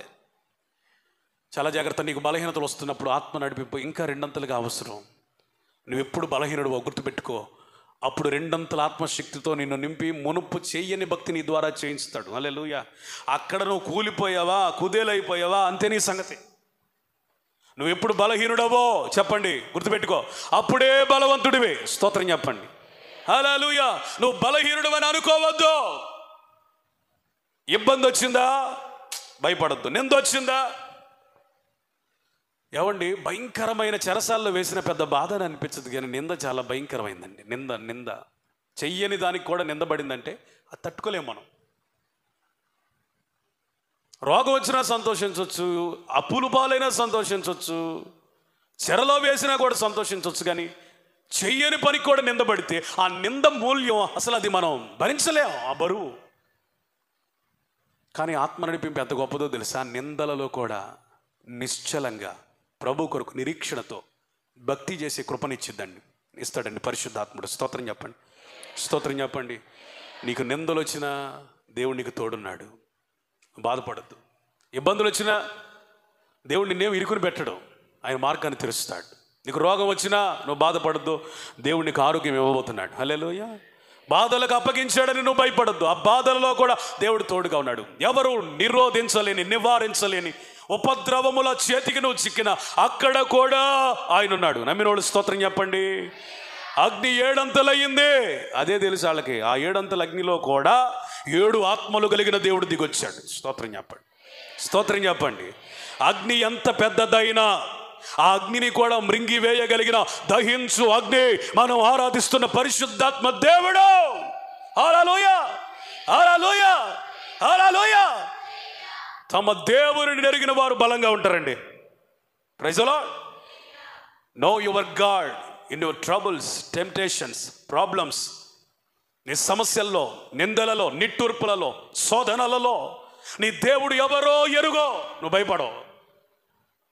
వాళ్ళకి తెలుసు, షడ్రక్ మెషక్ అబేద్నెగోలకి, మా దేవుడు మమ్మల్ని మండుచు వేడిమి కలిగిన అగ్ని నుంచి విడిపించగలిగిన దేవుడు. ఒకవేళ విడిపించకపోయినా విగ్రహానికి మొక్కం. వాళ్ళ దేవుడు అగ్ని నుంచి విడిపించే సర్వాధికారి అని మాత్రమే కదా వాళ్ళకి తెలిసింది. ఆయన కొరకు చనిపోయినా పర్వాలేదు అనేంత పరిశుద్ధుడు అనే సంగతి కూడా తెలుసు వాళ్ళకి. స్తోత్రం చెప్పండి. విశ్వాసం అంటే దేవుడు చేస్తాడు కాదు, ఆయన చేయకపోయినా మనం అంతే. That is the faith. Hallelujah. ఆయన చేస్తాడు అనేది విశ్వాసం కాదు, ఆయనకు చెయ్యకపోయినా ఆయన కొరకు నిలబడాలనేది విశ్వాసం. దేవునికి మహిమ కలుగును గాక. స్తోత్రం. ఇంక ఇవన్నీ శ్రమల్లో స్తుతించే అనుభవాలు చెప్పాలంటే ఇంక పెద్ద ప్రసంగం అయితే గత కాలంలో ఎన్నోసార్లు మీకు చెప్పాను. ముందుకు వెళ్ళిపోదాం. యెఫన్యా గ్రంథం 3వ అధ్యాయం 14 వచనం. సియోను నివాసులారా ఉత్సాహధ్వని చేయుడి, ఇశ్రాయేలీయులారా జయధ్వని చేయుడి, యెరూషలేము నివాసులారా పూర్ణ హృదయముతో సంతోషించి గంతులు వేయుడి. ఎందుకో? తాను మీకు విధించిన శిక్షను యెహోవా కొట్టివేసి ఉన్నాడు, మీ శత్రువులను ఆయన వెళ్ళగొట్టి ఉన్నాడు. ఇశ్రాయేలులకు రాజు అయిన యెహోవా మీ మధ్యనున్నాడు, ఇక మీదట మీకు అపాయము సంభవింపదు. సరే చేతులెత్తి స్తోత్రం చెప్పండి. హల్లెలూయా. ఇశ్రాయేలీయులారా, సియోను నివాసులారా, యెరూషలేము వాసులారా ఉత్సాహధ్వని చెయ్యండి, జయధ్వని చెయ్యండి, మీరు సంతోషించి గంతులేయండి. ఒకసారి చప్పట్లు కొడతారా? స్తోత్రం చెప్పండి. కొట్టు, గట్టిగా కొట్టు. హల్లెలూయా, హల్లెలూయా. పాస్ గారండి ఎందుకని చప్పట్లు కొట్టించారంటావా? నీ శిక్షను ఆయన కొట్టేశాడు, నీ శత్రువులను ఆయన తరిమేశాడు. Praise the lord, praise the lord.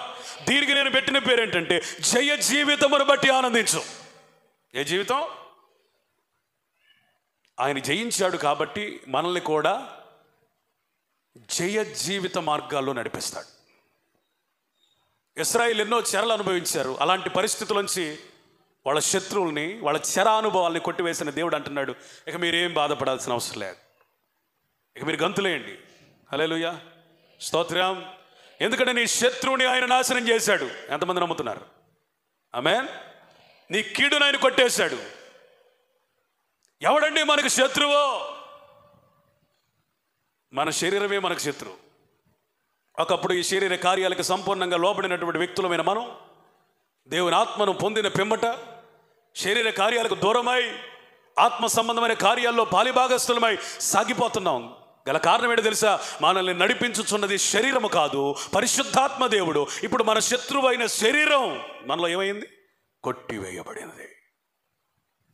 ఇంకా పాపం చేయడానికి నువ్వు శరీరానికి రుణగ్రస్తుడు కాదు. చెల్లి, అయ్యా, నీ శరీరం మంచిది అనుకుంటున్నావు, దాన్ని పోషిస్తున్నావు.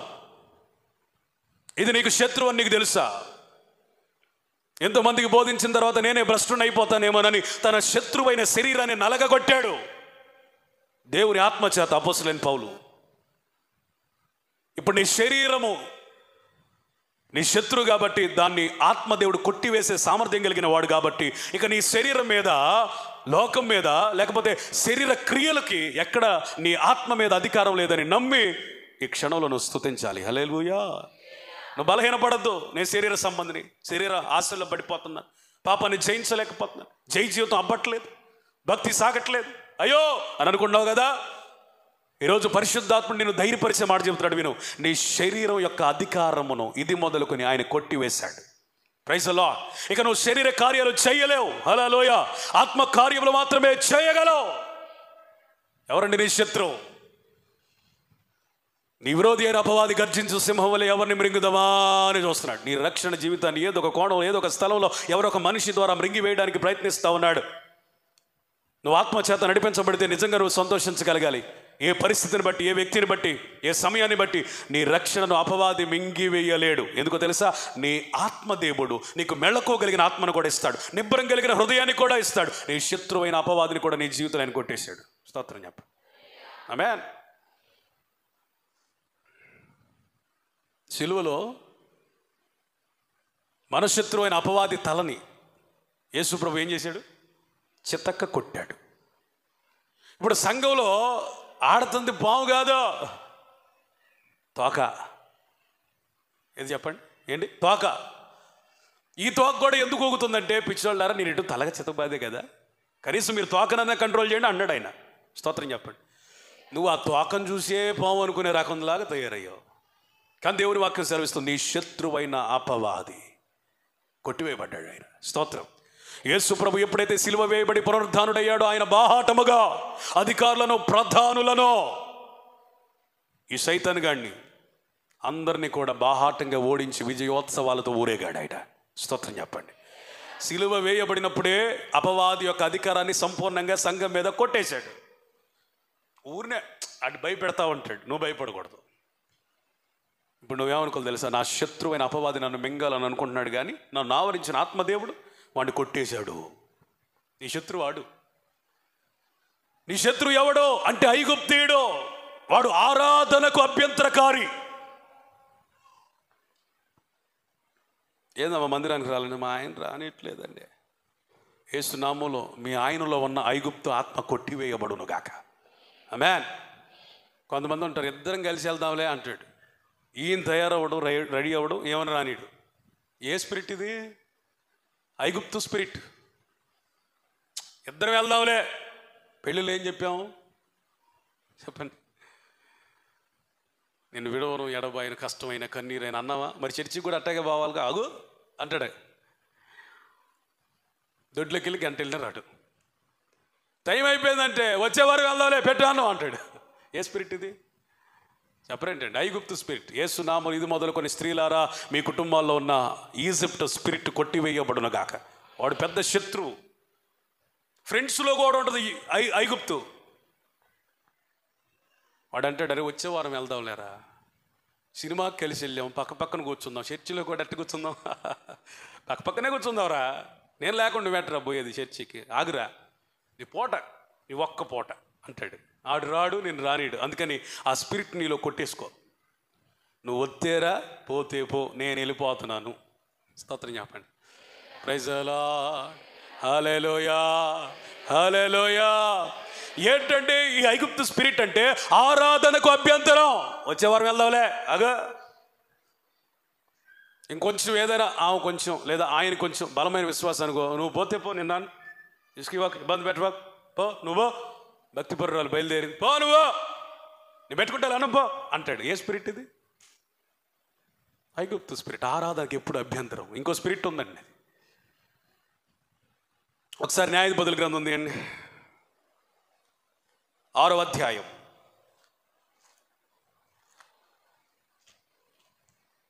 చదువు మొదటి వచనం. యెహోవా దృష్టికి దోషులైనందున యెహోవా 7 ఏండ్లు వారిని మిద్యానీయులకు అప్పగించెను. మిద్యానీయుల స్పిరిట్, ఏ స్పిరిట్? వీడి పనంతా ఏంటంటే ఆహారమును దొంగిలించడం, నాశనం చేయటం. ఏంటి ఆహారం? వాక్యం. Praise the lord. ఏ ఆహారం? మనుషుడు రొట్టె వలన మాత్రమే కాదు కానీ దేవుని నోట నుండి వచ్చు ప్రతి మాట వలన బ్రతుకునంటే క్రైస్తవులమైన మనకే దేవుని వాక్యం. హల్లెలూయా, హల్లెలూయా. ఏది? దేవుని వాక్యం. ఈ మిద్యానీయుడు అనే ఒక ఆత్మ, ఒక శత్రువు, వాడు ఎప్పుడేం చేస్తాడంటే వాక్యం టయానికే పో నిద్రపో తూతూ ఉంటాడు. నిద్రపోతున్న వారులారా, మీలో ఏ స్పిరిట్ పనిచేస్తుందని నేను ఖచ్చితంగా చెప్పగలను. నేను అనే కంటే కూడా బైబిల్ ఏం చెప్తుందంటే నీలో మిద్యాను స్పిరిట్. నిద్ర ఎవరైనా పోతున్నారంటే వాక్యం చెప్పేటప్పుడు ఆ వాక్యం అపవాది ఏం చేస్తున్నాడు? దొంగిలిస్తున్నాడు. మిద్యాను స్పిరిట్. మిద్యాను స్పిరిట్ ఏం చేస్తాడంటే వాడు వాక్యాలను దొంగిలిస్తాడు, ప్రత్యక్షతను దొంగిలిస్తాడు. ఈ మధ్యకాలంలో నా మీద మిద్యాను ఏలుబడి చేశాడు. ఏమి ఏలుబడి చేశాడంటే 500 ప్రసంగాలని డిలీట్ అయినాయి. 500 ప్రసంగాలని ఏమైనా డిలీట్ అయిపోయినాయి. కాకపోతే ఆ మిద్యాను గాడికి అవకాశం లేకుండా దేవుడు ఏం చేశాడంటే ప్రతి ప్రసంగం యూట్యూబ్లో పెట్టా. కొంచెం ఓపిక ఉంటే మొత్తం రాసేసుకుంటా. స్తోత్రం చెప్పండి. హల్లెలూయా. గట్టిగా ప్రయత్నించాడు. ఆ ట్యాబ్లో ఉన్న 500 ప్రసంగాలు డిలీట్. సాఫ్ట్వేర్ ఎర్రర్ వచ్చి 2-3 రోజులు కృంగిపోయా. సర్లే పోనీ, ఎక్కడైనా నా నిర్లక్ష్యం ఏలుబడి చేస్తుందేమో. నిర్లక్ష్యం ఏలుబడి చేసింది. వర్షం రాదేమోలే అనుకొని ఏం చేశాను నేను? బైబిల్ బ్యాగ్ తీసుకెళ్లకుండా ఉట్టి ట్యాబు, ఫోను తీసుకెళ్ళా. అది నాతో పాటు వచ్చిన పాస్టర్ గారి బ్యాగ్లో పెట్టా. అదేమో డెలికేట్ బ్యాగ్, వర్షానికి ఆగల. ఆ రోజు కురిసిన వర్షం చాలా కొండపోత వర్షం, ఆ చెమ్మ తగిలింది. తర్వాత రోజు చూస్తే వెలిగింది, ప్రసంగం కూడా చెప్పా. ఆ రెండో రోజు చూస్తే ఆగిపోయింది, చూస్తే ఎర్రర్. వెళితే ఇవన్నీ పోతాయండి, బాగైద్ది కానీ పోతాయండి. ఎన్ని పోయినాయి? 500 ప్రసంగాలు పోయినాయి. నా బాధ ఎవరికి చెప్పుకోవాలా? ఎన్నో సంవత్సరాల నుంచి కష్టపడి ఆయన సన్నిధిలో ఉండి ఒక్కొక్క ప్రత్యక్షతను ఏరుకొని దేవుని సన్నిధిలో రాసుకొని అవన్నీ మీకు అందిస్తే అవన్నీ వాడు రాత్రే దొంగిలించాడు. వాడు మిద్యాను స్పిరిట్. నాకు దేవుడు ధైర్యం ఇచ్చాడు. బాధపడవాకులే, ప్రతి ప్రసంగం యూట్యూబ్లో ఉంది కదా, కొంచెం ఓపిక చేసుకొని రోజుకో ప్రసంగం రాసుకున్నానా అని ఆదరించాడు. ఇప్పుడు ఆ స్పిరిట్ని కొట్టేశాడు. స్తోత్రం చెప్పండి. ఇక యూట్యూబ్ను కూడా నేను నమ్మను, ఎందుకంటే అది కూడా ఎవడైనా హ్యాక్ చేసాడు అనుకో, ఈ ప్రసంగాలని ఏం కాను. అందుకని ఏం చేయాలంటే నోట్స్లో అన్నీ రాసుకోవాలి, జిరాక్స్ తీసుకోవాలి. స్తోత్రం చెప్పండి, స్తోత్రం చెప్పండి. మన జీవితాల్లో మిద్యాను స్పిరిట్ పనిచేస్తూ ఉంటుంది. ఏ కాడికి వాక్యాలు, ప్రత్యక్షతలు, విన్న వాక్యాలు, నేర్చుకున్నవి, పొందుకున్నవి ఆడన్ని దొంగిలించడానికి ప్రయత్నం చేస్తాడు. దేవుని వాక్యం సెలవిస్తుంది, నువ్వు గంతులేయి, స్తోత్రించు. కారణం ఏంటో తెలుసా? నీ మీద ఆ శత్రువుని ఇది మొదలుకొని ఆయన కొట్టివేశాడు. కొడతావా చప్పట్లో? హల్లెలూయా, హల్లెలూయా. ఇంకా ఎవడండి మన శత్రువు అంటే? ఫిలిస్తీయుడు. ఎవడో ఇశ్రాయేల్లో మగోడు అనేవాడు ఉంటే రండిరా అన్నాడు.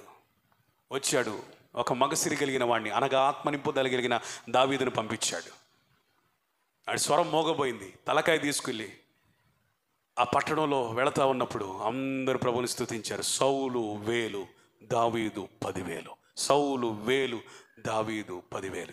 దావీదు జీవితంలో ఫిలిస్తీ ఆత్మను కొట్టేసినట్లుగా నీ జీవితంలో నీకు ఎదురుగా తిరుగుబాటు చేస్తున్నా, విరోధముగా పనిచేస్తున్నా, నీ భక్తినే సవాలు చేస్తున్నా, నిన్ను చిన్న చూపు చూస్తున్నా, నేను ఏదో ఒక విధంగా కలవర పెడుతున్నా, భక్తి జీవితంలో ప్రతి ఆత్మ యేసు నామములో కొట్టివేయబడునుగాక. స్తోత్రం చెప్పండి. హల్లెలూయా.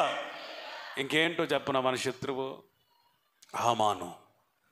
నీ ఎదుగుదలను చూసి ఓర్చుకోలేని హామాను, నీ భక్తి జీవితంలో ఎదుగుదలను చూసి ఓర్చుకోలేని హామాను. హామాను ఏ విధంగా కొట్టేశాడు? మొర్దెకై కొరకు సిద్ధపరిచిన ఆ ఉరితాడు హామానుకి ఉరితాడుగా మారిపోయింది. ఈరోజు అపవాది ఎక్కడ నిన్ను చిక్కించాలని చూస్తున్నాడో అపవాదిని అక్కడే దేవుడు పెట్టునుగాక. ఏ పరిస్థితి ద్వారా నీ కుటుంబాన్ని ఇబ్బంది పాలు చేద్దామని ప్రయత్నిస్తున్నాడు, ఆ పరిస్థితుల్లో వాడిని దేవుడు నలిపివేయునుగాక. హల్లెలూయా. ఈ స్పిరిట్లన్నీ దేవుడు కొట్టేశాడని నమ్ముతున్నాడు. గట్టిగా స్తోత్రం చెప్పండి. స్తోత్రం చెప్పినంత తేలిక కాదు, కానీ వీటన్నిటి విషయంలో మనం ఏం చేయాలా? ప్రార్థన చేయాలి, చేస్తూ స్తుతించగలగాలి. దేవునికి స్తోత్రం చెప్పండి. ఫిలిప్పీ 2:17 ముగిచ్చేస్తున్నా. ఫిలిప్పీ 2:17-18. మరియు మీ విశ్వాస యాగంలోను దాని సంబంధమైన సేవలోను నేను పానార్పణంగా పోయబడినను నేను ఆనందించి మీ అందరితో కూడా సంతోషింతును. అపోస్తలుడైన పౌలు గారు చెప్తున్నాడు, నేను సేవలో విశ్వాస జీవితంలో పానార్పణంగా పోయబడుతున్నాను కాబట్టి దిగులు పడుతున్నాను. అట్లా ఏమన్నాడు? సేవలో పానార్పణంగా పోయబడుతున్నాను కాబట్టి నేను సంతోషంగా. స్తోత్రం చెప్పండి. పరిచర్యలో నీ సమయం వ్యర్థం అవుతుందని నువ్వు బాధపడుతున్నావు, కానీ నువ్వు బాధపడకూడదు. లోకంలో కొన్ని సంవత్సరాల క్రితం నా సమయాన్ని ఎక్కడెక్కడో ఎవరెవరితోనో వ్యర్థంగా గడిపానో ఇప్పుడు నేను పరిచర్యలో గడుపుతున్నాను కాబట్టి ఈ ఖర్చు చేస్తున్న సమయాన్ని బట్టి నేను పానార్పణంగా పోయబడుతున్నాను కాబట్టి నేను సంతోషించాలి. స్తోత్రం చెప్పండి. మందిరంలో ఒక అరగంట ఎక్కువైంది అనుకో ఆరాధన, ఇసుక్కుంటే వెళ్ళకూడదు. ఎట్టెళ్ళాలి?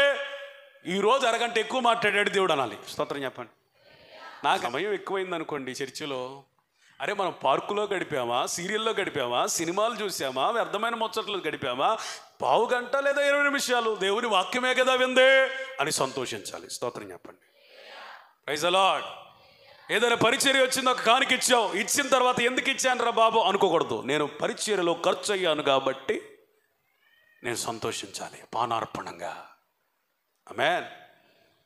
నీ పనో, నీ ఉద్యోగమో, నీ చేతి పనో మానుకొని సేవకుడు చెప్పిన పని నిమిత్తం ఆ రోజు పోటపడ్డావు అనుకోండి, ఈ పాస్టర్ గారికి ఏమన్నా అర్థం అవుతుందా అనుకోకూడదు. ఈరోజు దైవ సేవ కొరకు సేవకునితో పాటు నేను కూడా ఖర్చు అయ్యాను. దేవానికి స్తోత్రం. హల్లెలూయా. పరిచర్యలో డబ్బే ఖర్చు చేస్తావా, శక్తినే ఖర్చు చేస్తావా, సమయాన్నే ఖర్చు చేస్తావా, జ్ఞానమునే ఖర్చు చేస్తావా, ఏం ఖర్చు చేస్తావు? ఏం కరిగిపోతావు? నువ్వు కరిగిపోతున్న ప్రతిసారి అనుకోవాలి, ప్రభువా నీ కొరకు నేను వెలుగుతున్నాను. Praise the lord. దేవుని కొరకు ఉపవాసాలు చేసి శక్తి సన్నగిలింది అనుకోండి, శక్తిహీనం అయిపోయావు అనుకో, అయ్యో అయ్యో ఇక నుంచి చేయకూడదు అనుకోకూడదు. మనం ఎంత నలిగితే సంఘం అంత వెలిగిద్ది. స్తోత్రం. మనం ఎంత కరిగితే, బలమైన విశ్వాసులారా మీరెంత కరిగితే సంఘం అంత వెలిగిద్ది. ఆమేన్. Praise the lord. మీరెంత ఉపవాసం చేస్తే సంఘంలో అంత గొప్ప ఉద్యమం. ఆమేన్. ఉద్యోగం అంటే పాస్టర్ గారి ఒక బాధ్యతే కాదు. ఉపవాసం అంటే పాస్టర్ గారి యొక్క డ్యూటీయే కాదు. ఎదిగిన విశ్వాసులు, ఆత్మీయతలు ఎదిగిన వాళ్ళందరూ ఏం చేయాలి తెలుసా? వారానికి ఒక్కరోజైన ఉపవాసం ఉండి నల్లగాలి, పానార్పణంగా పోయబడాలి. తద్వారా మన పరిచర్య శాఖోపశాఖలుగా విస్తరించును గాక. ఆమేన్. అందుకని నువ్వు ఖర్చు అయ్యావా? అవ్వు. కష్టపడుతున్నావా? పడు. కన్నీరు గారుస్తున్నావా? ఖర్చు. ఎపఫ్రోదితు గురించి వ్రాయబడిన మాట, అతడు ప్రార్థనలో పానార్పణంగా పోయబడుతున్నాడు. ప్రాణం పోవునంతగా ప్రార్థన చేస్తున్నాడు. ఎపఫ్రా ప్రార్థనలో పోరాడుతున్నాడు. హల్లెలూయా. స్తోత్రం. కరుగు. కొవ్వొత్తి ఉంది కరగడానికే. ఆమేన్. కొవ్వొత్తి మనం ఏదో విగ్రహంలాగా పెట్టుకుని రోజు దండం పెట్టుకోవడానికి కాదు, అది వెలగాలంటే కరగాలి. విశ్వాసి కరిగితేనే సంఘం వెలిగిద్ది. ఆమేన్. నేను కరిగిపోతున్నాను, అయ్యో కండలు కరిగిపోతున్నాయి, అయ్యో శక్తి ఉండట్లేదు, అయ్యో ఈ పాడు ఉపవాసాలు వద్దయ్యో అనుకుంటే కుదరదు. నువ్వు నలగాలి, సంఘం వెలగాలి. స్తోత్రం. నువ్వు కరగాలి, సంఘం పెరగాలి. హల్లెలూయా. నువ్వు నలిగితే అనేకులు వెలుగుతారు. నమ్మిన వాళ్ళు స్తోత్రం చెప్పండి. చివరికి ఒక మాట చెబుతూ ముగిస్తానే. ఫిలిప్పీ 3:20. మన పౌరస్థితి అక్కడ ఉంది కాబట్టి ఇప్పుడు అందును బట్టి మనం ఆనందించాలి. స్తోత్రం చెప్పండి. హల్లెలూయా. యేసు ప్రభు త్వరగా రాబోతున్నాడు కాబట్టి మనం ఆనందించాలి.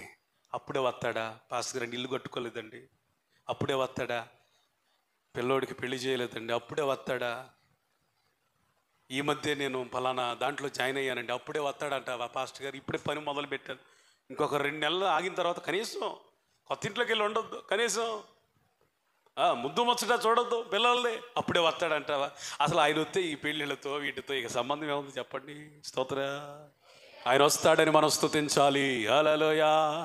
రమ్మని అడగాలి. హల్లెలూయా. బైబిల్లో చిట్ట చివరి ప్రార్థన ఏంటో తెలుసా? మరణాతా, ప్రభు అయిన యేసు త్వరగా రా. ఏం ప్రార్థన మనకుందా ధైర్యం? కొంచెంసేపు ఆగు ప్రభు, ఈ సీరియల్ అవని ఉన్నారు ఎవరన్నా, కొద్ది కాలం ఆగు ప్రభు, నేను I'm in love with some one, కొంచెం మరీ అంత తొందరగా రావాక కొంచెం కాలం. మనకి ఏ ధైర్యం రావాలంటే నేను పరలోకం వెళతాను, ఇక్కడ కన్ను మూస్తే ఆయన ఒడిలో కన్ను తెరవాలి. ఇది మన నిరీక్షణ కావాలి. ఇట్టి నిరీక్షణ నిన్ను ఆనందింపజేయును గాక. ఇది కేవలం ఆత్మ నడిపింపు వల్లనే అవుతుంది. దేవుడి కృప, ఈ భాగ్యము నీకు అనుగ్రహించును గాక.